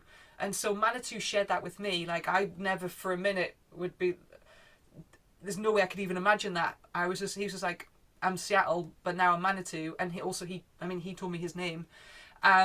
So there can also be that space of, well, what happens if an animal reincarnates as the same species or reincarnates as another animal, but it's all about the experience. So we didn't finish our experience, so we're having this experience again, but they are now experiencing being, well, actually Lila used to be a cat in a past life, but they're now experiencing life as dogs in this life experience, but in a household where there is high level of consciousness. So they're like, hey, we recognize you. We see you as soul. What does I'm not seeing you as dog. I'm seeing you as soul. What does your soul need? And as your soul in this moment in time is dog, what does your physical body as canine need? So I don't see it now as like, okay, yes, and all animal, like it doesn't make sense to me. In terms of consciousness, like you shared, of like, well, everything's one anyway. Like, a dog is still a reflection of me. You, Lexi, is still a reflection of me. Everyone here is still like me, you. And also from some of the sacred soul ceremonies that I've done and sacred transition ceremonies I've done and sacred spirit ceremonies I've done for dogs, they will share their past lives to me where, like, I've had a few dogs where in a past life they were a human. I've had a few dogs where in a past life they were another animal. And so it's almost like, how do we, like, who gets to decide, or do we even get to decide, like, in this life, oh, I'm going to come back as this? So I don't see it, and I don't understand it, and it's not shared to me or shown to me that animals that are not human are all trying to get up to the place of, we've become human and we're enlightened human and we're illuminated human. It's all we're striving for. But for me, it's like, well, when we reach there and we have cleared all those clearings, then it's like a choice of, like, I'm just going to stay as spirit now and support those in physical form, or yeah, I'm going to come back as a domestic animal, but a domestic animal that is that coexists with a human that is already in that level of consciousness, so they see me beyond the animal that they are. Or it might be like, sometimes with our animal friends, like, so Lilu, yes, in a past life she was a cat, but I mean, we're all high dimensional, multi-dimensional beings. Manitou, because he was a dog before, seems very much like, yeah, I'm a dog, like, being a dog's cool. Whereas Lilo is still really high frequency. It took her a long time to really fall into her canine body, like a long time. But she's still, you can still really sense her, like, whoa, have really high vibration, which I find hilarious because she used to be a cat in a past life. But I find cats, if I sit with cats, they're really like, whoa, they're so in that, they don't hide that high vibration, whereas dogs can be like, yeah, I've got my dog mask on, my dog disguise on, woo, I'm a dog. If that answers your question. So I don't, how it's shown to me is like, yes, just vibrationally, like because as we know through the power of studies now with water or with sound, with plants, like, our thoughts become things, our words are things. So vibrationally, because our dogs are like, most dogs like to be in our space, that we are emitting that constantly onto them, so it can't not be infused into them in some way, which is what they come as to support us as a soul member. That's now, like, we have spirit always supports us. So consciousness always supports us. That then can be split off into, is it spirit guides? Is it power animals? Is it channeling guides? Is it one of the star systems? Is it the wind? Whatever it may be. But then we have these expressions of spirit that come as physical forms. So go, hey, we're going to do this. We're going to do this with you. We're just spirit. We're just spirit here supporting you, but we're going to do it with you. We're from the same soul clan or the same star system or the same ancestry or whatever it may be. So in terms of them, when we're walking, talking, living, breathing with them, as we are clearing, if we haven't fully cleared, or as we are clearing, or if those things that we're carrying are so loud and intense energetically, yes, it can't not go onto animal friends. Are they there to, like, oh, we'll take all your karma for you, we'll do your, that's our role, like, that's why we're here. Otherwise, well, we haven't learned, we haven't grown, we haven't transformed. If that answers your question. It was a good question. Yeah, thank you. Yeah, it does. You're welcome. Violet. That was good. Amy, I see that your hand is up. Yep. Hi. How you doing?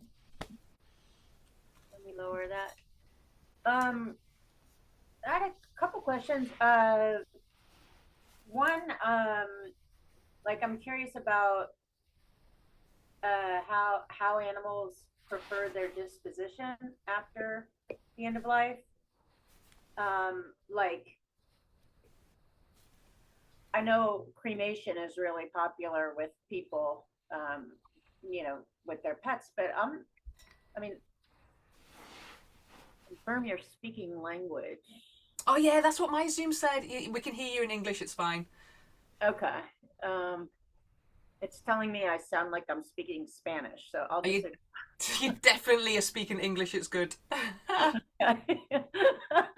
um, so, yeah, my dog Stevie that died a few months ago, I buried him in the backyard. It just felt right.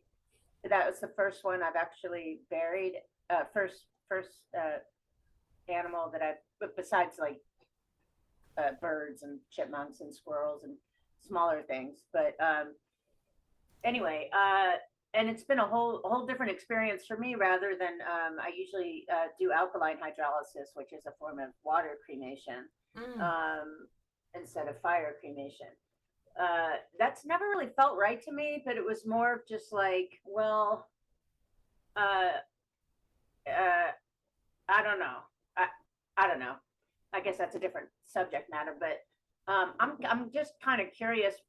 It seems to me that they would probably want to return to the earth, because they're more connected, really, than humans. Like it's just I mean, we're all nature, but like. So I just wonder if I've done such a disservice to so many of my pets by cremating them and having some kind of need to carry.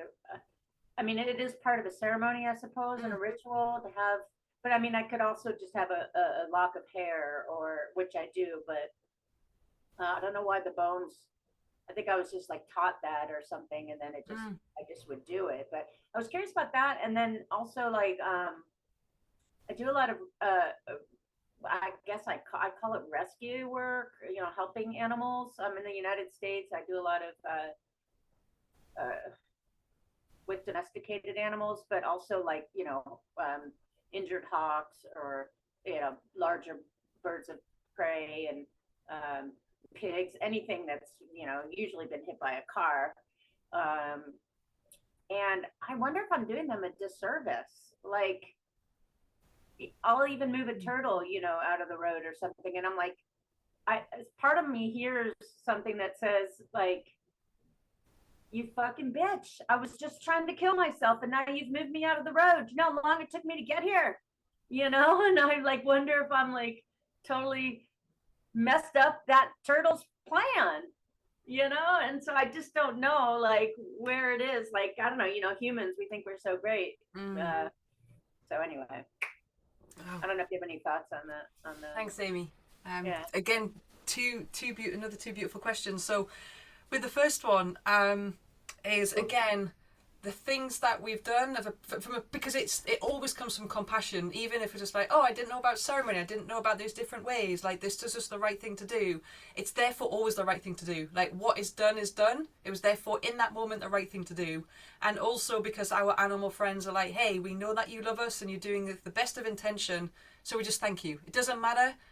It in that sense, it doesn't matter. From my experience, when we are in ceremony with them, or when we connect to their consciousness, to ask, like, your transition's coming up, what would you like, what would you like done with your body? That really varies. It really, like, I've had some animals that like, oh, actually, we really don't mind. I've had some animals that will not only want to be buried, but they're like, okay, you're going to bury me, and when you bury me, or well, I'm not going to bury them, I'm sharing this to their guardian. I'm like, okay, so when the animal was buried, there was like, I remember one of them was Herkimer crystals. So you're going to put some, they're showing me like they're buried, there's Herkimer crystals, there was some other things in there. There's going to be this tree on top, or there's a plant on top. Some of them, yeah, do want to be cremated. Again, I remember in a sacred transition ceremony, like the animal shared, can I be I want to be cremated because I want my ashes to be sent here. And I don't know what the place was. I could just describe it to the guardian. I'm like, there's this and there's a stone and the thing's over here, and like that's the only thing that's how I can describe it. And then she sent a photograph and she's like, oh, do you mean this? And I'm like, oh my God, like that's the place. She was like, yeah, that's where we scattered the ashes of it was either her mum or her dad, I can't remember. So again, consciousness is alive and everywhere. So there's things that I'm relaying of like, it's rare for me to get that like detail. Like I'm sharing that because I don't want anyone listening going, oh my God, like it's rare for me to get something so specific. So I just trust, like that's what the animal asked for, so that's what the animal asked for, rather than, okay, all of our animal friends are asking for this really detailed, specific site or sacred space, or they're not, just sometimes it happens. Sometimes, yeah, to say sometimes they're just like, oh, well, whatever whatever my guardian wants, I really don't mind. As I say, sometimes it can be as graphic as like, yeah, I want to be burned and I want to burn me on a fire. Like with Tunkasila, it was like, you're gonna wear me. She sat behind me. So it's really unique and specific. That's why for me, when you're in consciousness, because you can't make it up. The mind can like, oh, well, maybe I think this, I think that, or even before we start to sit in the ceremony and connect to the consciousness, our mind may like, oh, maybe this, maybe that, or that sounds good, and that's also fine. But when we're in consciousness, we know, because it's like we just can't make it up. You can't even imagine it. Particularly the more that we do with our animal friends, because we start to see how unique and specific it is to each and every individual. So we get out the way of ourselves and go, wow, Cola's was like this, Tunkasila's was like that, Charlie's was like this. Like Tunkasila really wanted support in being euthanized, but it was done in a certain way. Whereas Charlie was she asked like, I'll just fall asleep and not wake up, but yeah, we did end up euthanize her as well. And then what I'll say about the second question is so beautiful. Yeah, of like, because we're always, when we love animals, and sometimes there's almost for me, I'm always curious of the reflection behind it. Like, I'm not saying you here or all of me, just hypothetically, of like our desire to help, or our desire to love, or our desire to give, or like, what's the unconscious part that we can't see in ourselves, of like, where are we wanting that love, or where are we wanting that help, or where did we not get it, and so we can see it on that level or relate to it. But what I would say to that is, I absolutely trust in what happened was the only outcome that was going to happen. So like you shared of like, there's the turtle that's like, oh, he was in the middle of the road, he's going to get killed by a car, and tortoise, and I got him. Like, did I just like interfere with his life's plan of committing suicide? Well, if he was going to get hit by a car, he would have got hit by the car. So, okay, I'm going to intervene there. So there's always that place again, get out the way of ourselves, of the self-conscious. Like, did I do the right thing? Did I do the wrong thing? Like, we can sit hours and hours just analysing. I did it, therefore it's good and it was right. Did I do it with the greatest of intention? Or again, I was even speaking to my husband about this before. Like, I'll sit there and go, okay, what do I want to do this for? So it might be if I get asked to do something, like I recently got asked to do an event, and my initial human was, oh, I got asked, oh, amazing. And I was like, okay, let me just allow that, let me feel it. Okay, let me just come back down into more consciousness. Okay, what am I doing it for? And I'm like, it's more about being liked, people telling me, oh my God, are you going to be amazing? I'm like, I'm not going to do it. Like, what am I doing it for? Am I doing it from like the highest and the best of intentions, like that's beyond me. Because I just then know I'm just doing it for a wound. Like, oh yes, feed me, tell me that I don't need that. Like that's what I'm trying to clear in myself. I don't need that. Like I'm not here for that. So in those situations where you're rescuing these different animals, like you're doing it from that place of compassion, of love, of like, hey, I see you, let me support you, let me care for you in ways that maybe you've not had before, which is a bit like Lexi's question of going back to their soul growth, why you've been so neglected. You're just the same, like we're no different, we're all consciousness. Let me give you the love that you've come to this life to experience and you haven't experienced it yet. Let me give that to you. But I will say, yeah, that what happened was the only thing that was going to happen. That is the outcome, and therefore it's happened. Including like when our animal friends transition in whatever way it may be, whether it's really beautiful and it's peaceful and they were senior and like really senior elder animals, or it was catastrophic, they were young. There's a consciousness is which we're part of. There's something else happening behind the scenes, for want of a better word, and it will show itself. Just maybe. Well, it will show itself when we're ready for it, but beyond when the mind thinks we're ready and want to know. Does that answer your question? Beautiful. They were good questions as well. Nice. Any more questions, my friends?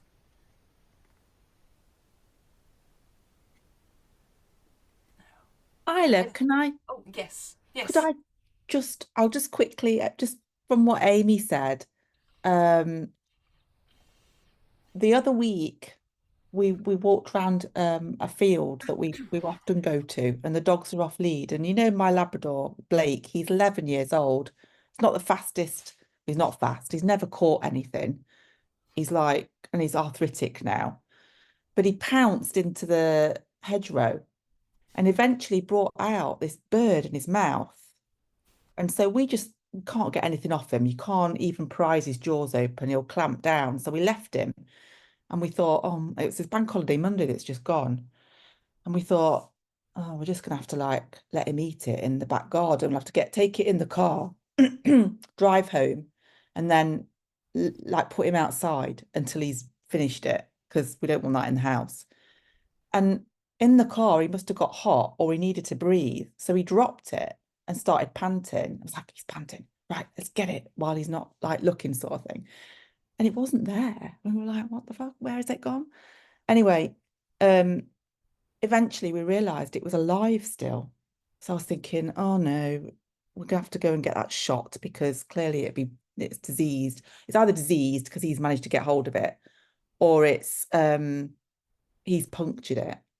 But he's a Labrador, right? So he thought it was doing the best service for it. Anyway, cut a long story short, I eventually took it to a wildlife place.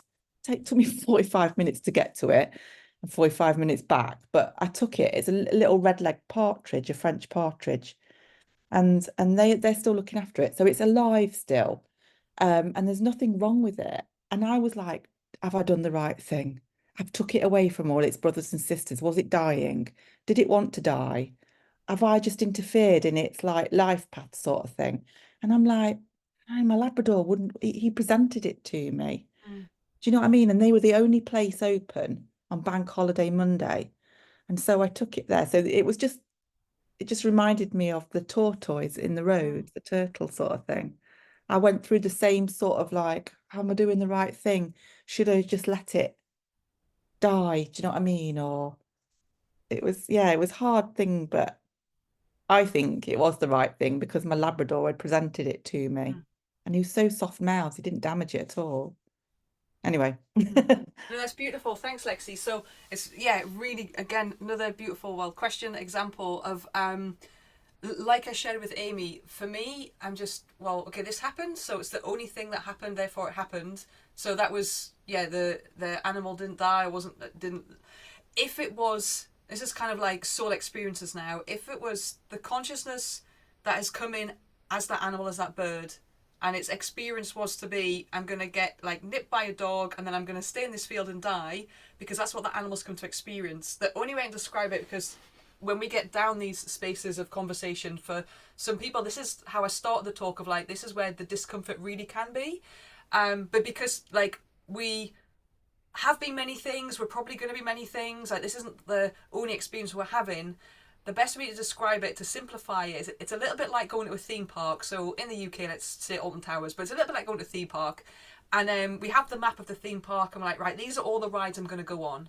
And so we might be like, okay, there's like 50 rides we can go on, but we're only here for a day, and we should really be here for 5 days. Okay, let's pick 5 rides that we're going to go on for the day.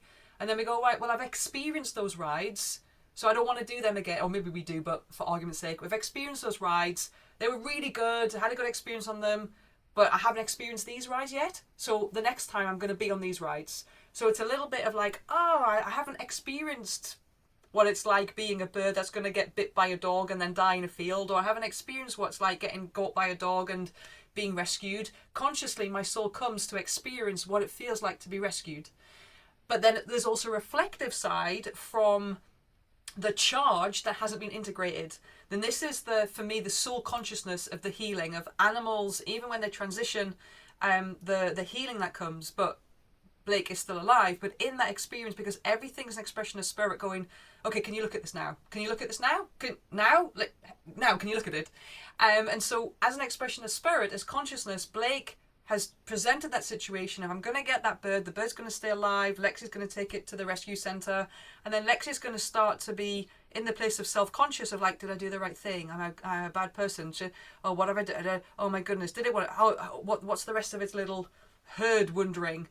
And with that is the reflection of the feeling. What's it bringing up? Actually, it's bringing up again like reflections of being told like I'm good or I'm bad or I should do better or you should have got 100% and you only got 20%. Or so it's still in that situation. Everything's expression of spirit going, this experience is going to happen for the experience to happen for those animals that were to have that experience, including yourself. But then for yourself, because again, how it's shared with me is all of life as consciousness is desperately inviting us to like just come back to being consciousness, and in that space of like I'm already divine, I'm already unlimited, I'm already infinite, I'm already perfect. All these things that I was told about not good enough, or you should have done this, or you could have done that, they're just labels, they're just conditions, they're just beliefs. So I'm just clearing all of those. So that opportunity has come then for you, for your soul conscious to go, so clear this.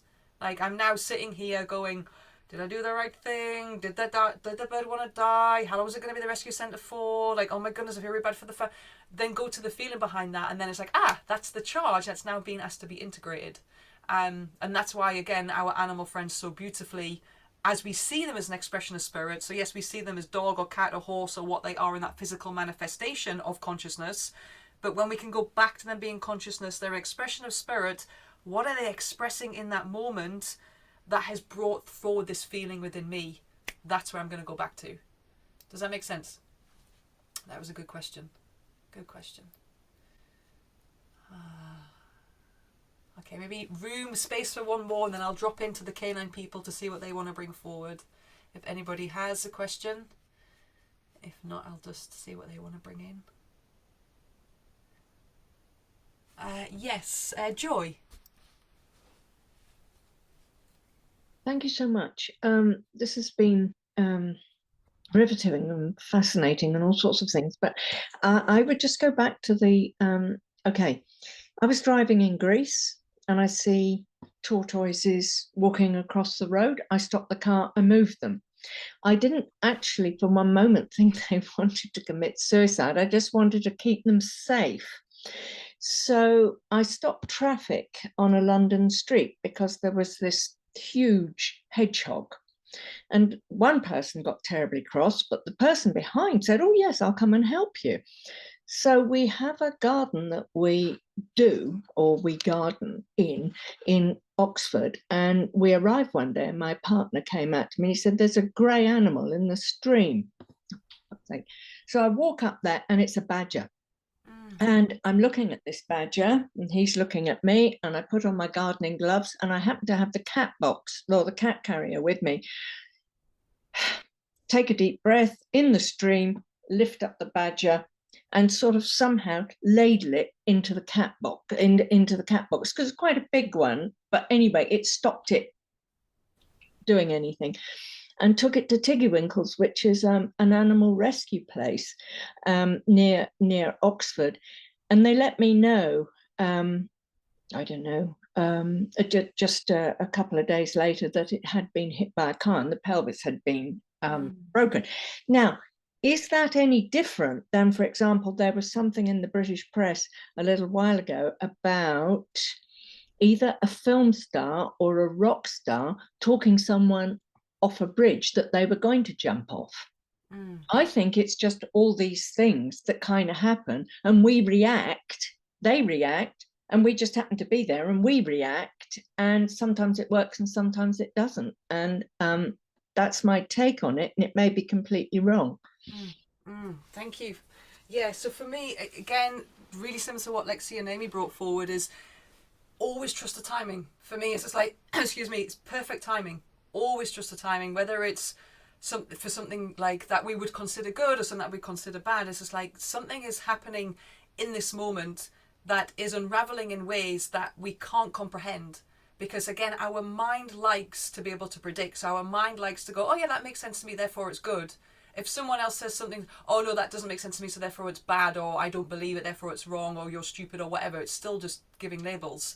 But when we're in that space of consciousness, I mean, what you're sharing there as well, there is an element, there's a truth of, because everything is consciousness and we are infinite and we are divine, we are even in that healthy side of self-conscious, everything is just love. We are expressions of love. So we are here, I'm aware, which some of us can have, and we can, well, I guess we can all do, like, there's a big thing around about your purpose. What's your purpose? And it's also one of the things that I explore as well, but what's your purpose? And it's kind of become in itself a distorted, like, you need to, like, have masses and an audience and do this and be doing that. Our purpose is, like, I'm in a supermarket and there's an elderly lady that can't reach the top shelf for the cereal, so I'm going to get that for her. Or there's a child walking down the street and they can't tie their shoelace, so we don't need to announce everything. We're kind of, again, the unhealthy side of self-conscious tells us everybody needs to know about everything that I'm doing, but that's the unhealthy side, because it comes to everybody needs to know because I need importance, I need to feel important. So that tells me there is like a wound there. But if it's just like, wow, through love I see, like, yeah, there's a danger that these group of tortoises are going to get run over if I don't create prevention, then I'm going to do that. If it's like, well, this hedgehog, I've seen it, like, spirit wants me to see it, and because I've seen it, I have compassion, I have love, that animal doesn't deserve to die, I'm going to stop. And it's okay, someone's got angry. For me, they got triggered. So for them, if they were on this call or ever spoke about the conversation, like, yeah, there's a charge that's not being integrated. So what's that charge about? The charge that getting angry towards you or the hedgehog is irrelevant, because that anger is already there. It's just that experience has brought it forward. With the badger, it's again, we don't want the badger, if we didn't know it was there, it would have an experience of slowly dying, but spirit has gone, we need you to see this badger and something be done about it.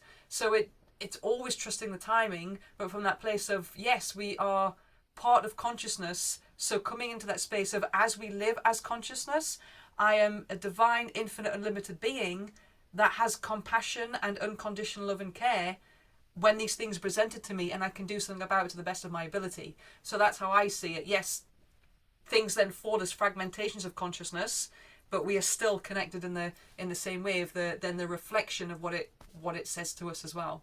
That was a good example. Thank you. I also help bumblebees if I'm walking. Yes. Get them on a leaf, get them in the gut. Anyway, it's basically help and love. Absolutely. Whereas that was it. Thank you. Thank you. And I know that hang on, I didn't actually realise that there was some messages. Oh, that's from I think, oh, it's direct message. Oh yeah, so Morgan, it's Psycho, not Cycle Pump, Psycho Pomp, Psycho Pomp, POMP. Yes, Psycho Pomp. So, well, I know Joy shared that it's been helpful. Has this been helpful, useful, supportive? Good. Great. I'm so pleased. Let me, yeah, if there isn't any more questions, I'm going to drop into connecting to the canine people. So they're my channeling guides. We all have channeling guides. Like, you canine people may also be yours in the same way, on a different way. There may be some other form of consciousness. I mean, it doesn't matter, because I've put this down and I'm still talking. It doesn't matter, because consciousness, so it's all part of the same thing anyway. It's just how the conscious chooses to speak to me, or our relationship. Okay.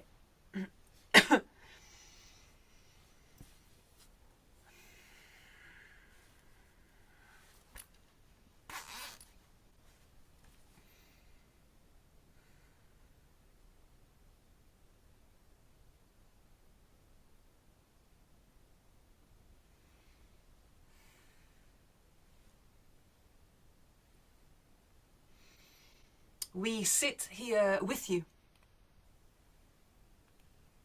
We sit here with you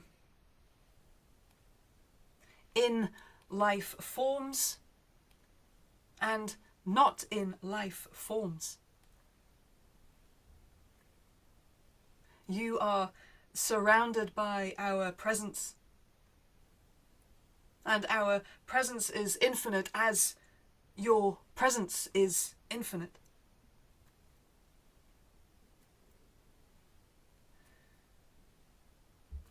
All the while that you have been here, and we thank you for this. We thank you for being here. All the while you have been here,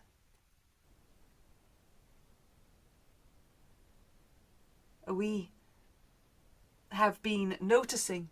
We have been with you.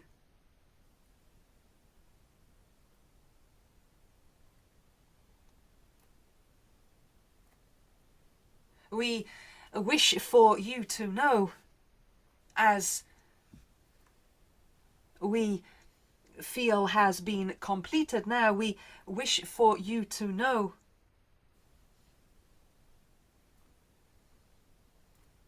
that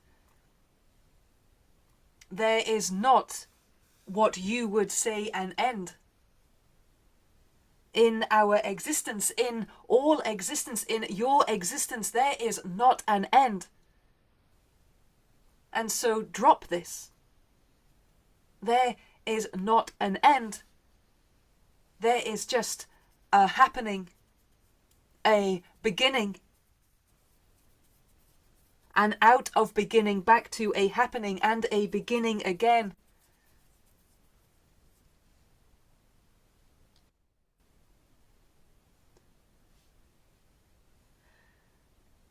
We are aware of this word end. It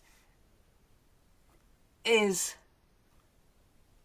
not in our existence, but you exist, and you have existed this word end.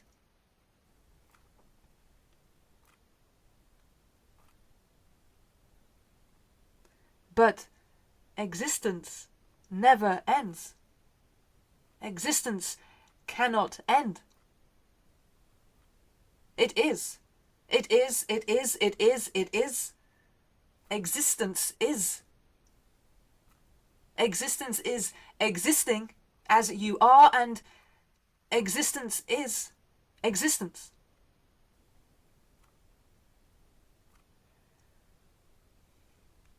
There are so many of us. We that we are, and that are dropped to you, to be with you. They are on their own journey, as discussed, as described.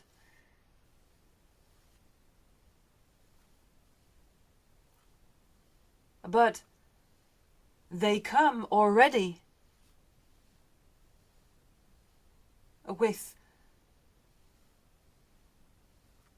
a knowing with a happening of their existence that will be existing and then be existent.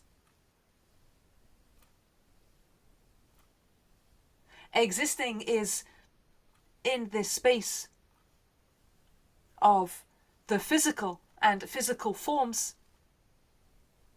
Existence is then being in the existence, the all that is.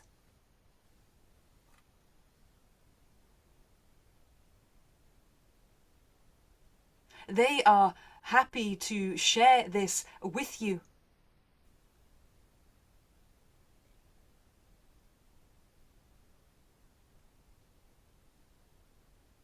In some ways, they are happy of their coming out of body.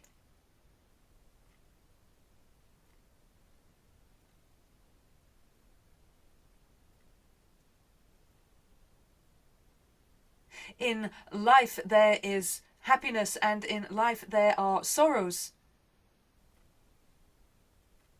But there is not always happiness, there is not always sorrows. This is the movement of life and how to move through life.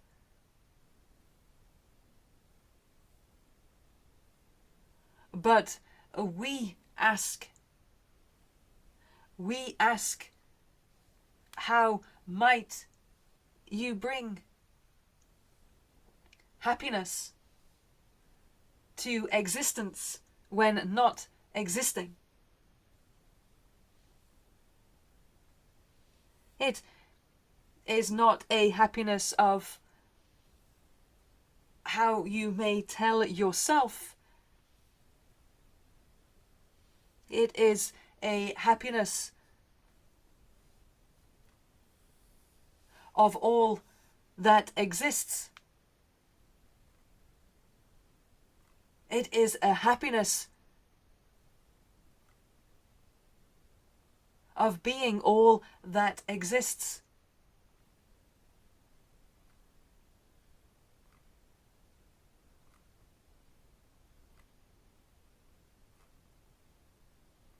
As you are consciousness, and as existence, you are all consciousness, and the happiness is a part of self, a part of all. As you recognize this happiness, a part of consciousness is returned again.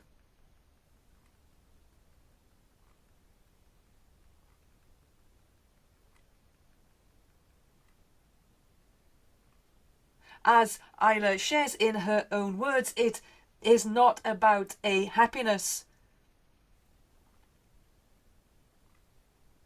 of another departing, another leaving.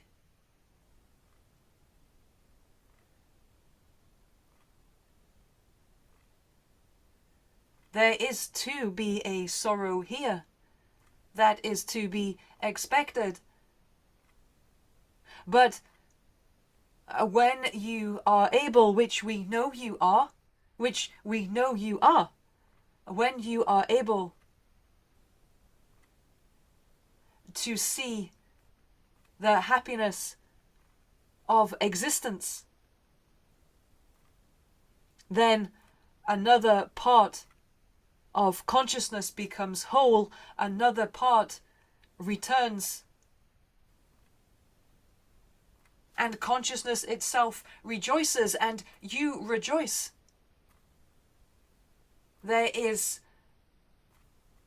an unknowing sense of rejoice, for you are part of us, you are part of all.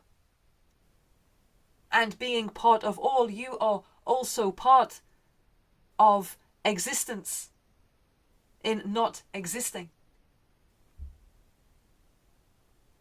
When you feel this potential, when you feel this power, when you feel this wholeness.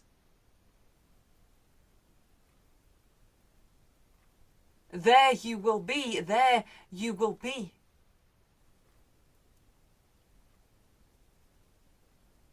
That you exist always. That you exist always.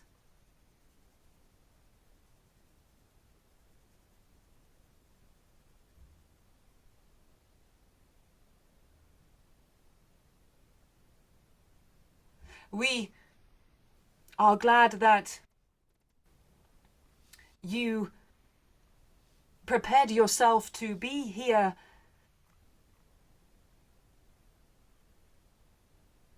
We are glad that you allowed yourself to be here. And that in being here, this is the mark, this is the registration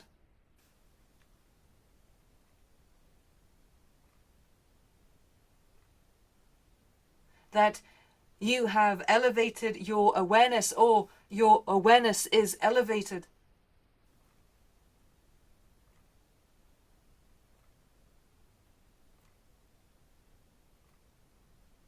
And that you can be now. You can be. For all that there is existence. All that there is existence. Existence in existing, and when you no longer exist, there is existence. You see? Do you see? Existence as existence as existence. There is existence. You are always going to exist. You always exist. Before what you are now, you were existence, and you exist now, and you will be existence.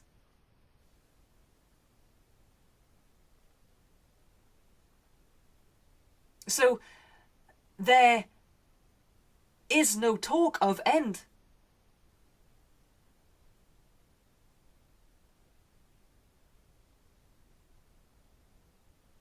There is only talk of existence. There is only talk of existence as you exist, and existence as existence. There is only talk of, are you existing in what you are now? And are you existing as existence? The animal that is with you now is existing. And when they are no longer that animal, they are existence. You see, do you see? You are the same. You are existing now, and when you no longer exist, you are existence. That is all that there is. There does not even need to be talk of this name death. It is your choosing. It is your creation of a word. In our words, in our vocabulary, as it were, there is existence. Are you existing, or are you existence?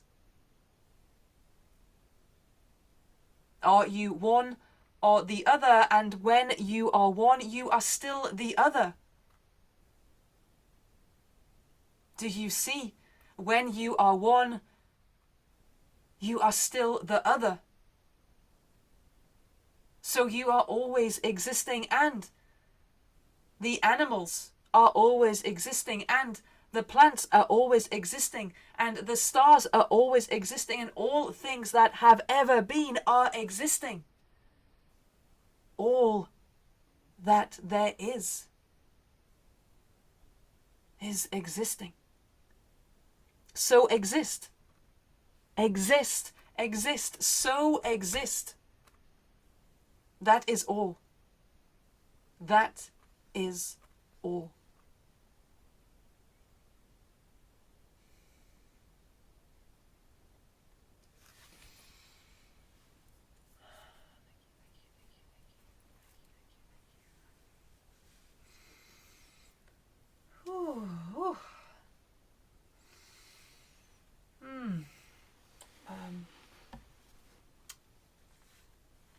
trust what was shared landed and whatever we needed to land. I never can remember what was shared, so I will. I mean, I know there was existence right at the end, but I'll be listening back to myself to hear what they shared. But thank you for receiving, and yeah, I trust it was received and landed in the way that was needed. So let me just check on time. Yeah, we're doing well. So where do I want to be? Let me just, it always takes me just a little bit of moments to come back. Yeah, so finally, before we end and we say our goodbyes, I'm just going to share a little bit more of the 9-week program, not as just so there's information on it. As I say, I kind of have downloaded it, so yeah, I kind of start with the consciousness and the canine people to be like, okay, I know this transition course is coming through, like, don't know what it is. And so it's kind of being co-created with them. As I say, it's not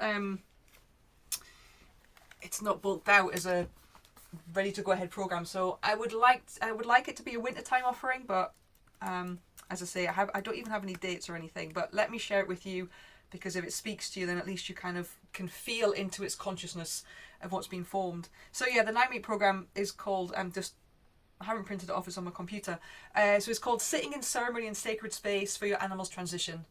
And the reason why it's being co-created, like I shared, is just from this space of, I just love the transformations that happen, and also the experiences that guardians share with me when they have been able to create a ceremony, or we've done a sacred transition ceremony for that animal friend, and just how surprised that they are, like I shared with Tunkasila, when they're just like, wow, I thought it was going to be an absolute mess, and I was sad, and I was this and that and the other, but there's been no grief, and there's been no absolutely losing it, and yet there's an absolute kind of peace or connection with the animal friend in a different way.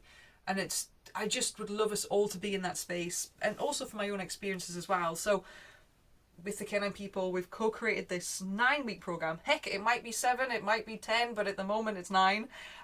So the first week, I'm just going to read out the titles to you. So for week 1, at the moment it's 9 weeks. It might be we meet just once a month. As I say, I don't know. I'm still in the creating space with it. But week 1 is called The Spiritual Journey of Death and What It Can Teach Us. So just almost like an introduction of how we can, be with the consciousness of death and its medicine. So I've broken it down into there's experiential journeys and being with the consciousness of death and building a connection around that. And Dharana, so if any of you work with essential oils already, Plant Spirit Dharana wishes to be in that teaching. The second teaching is then what our animal friends can teach us at this life cycle of transition.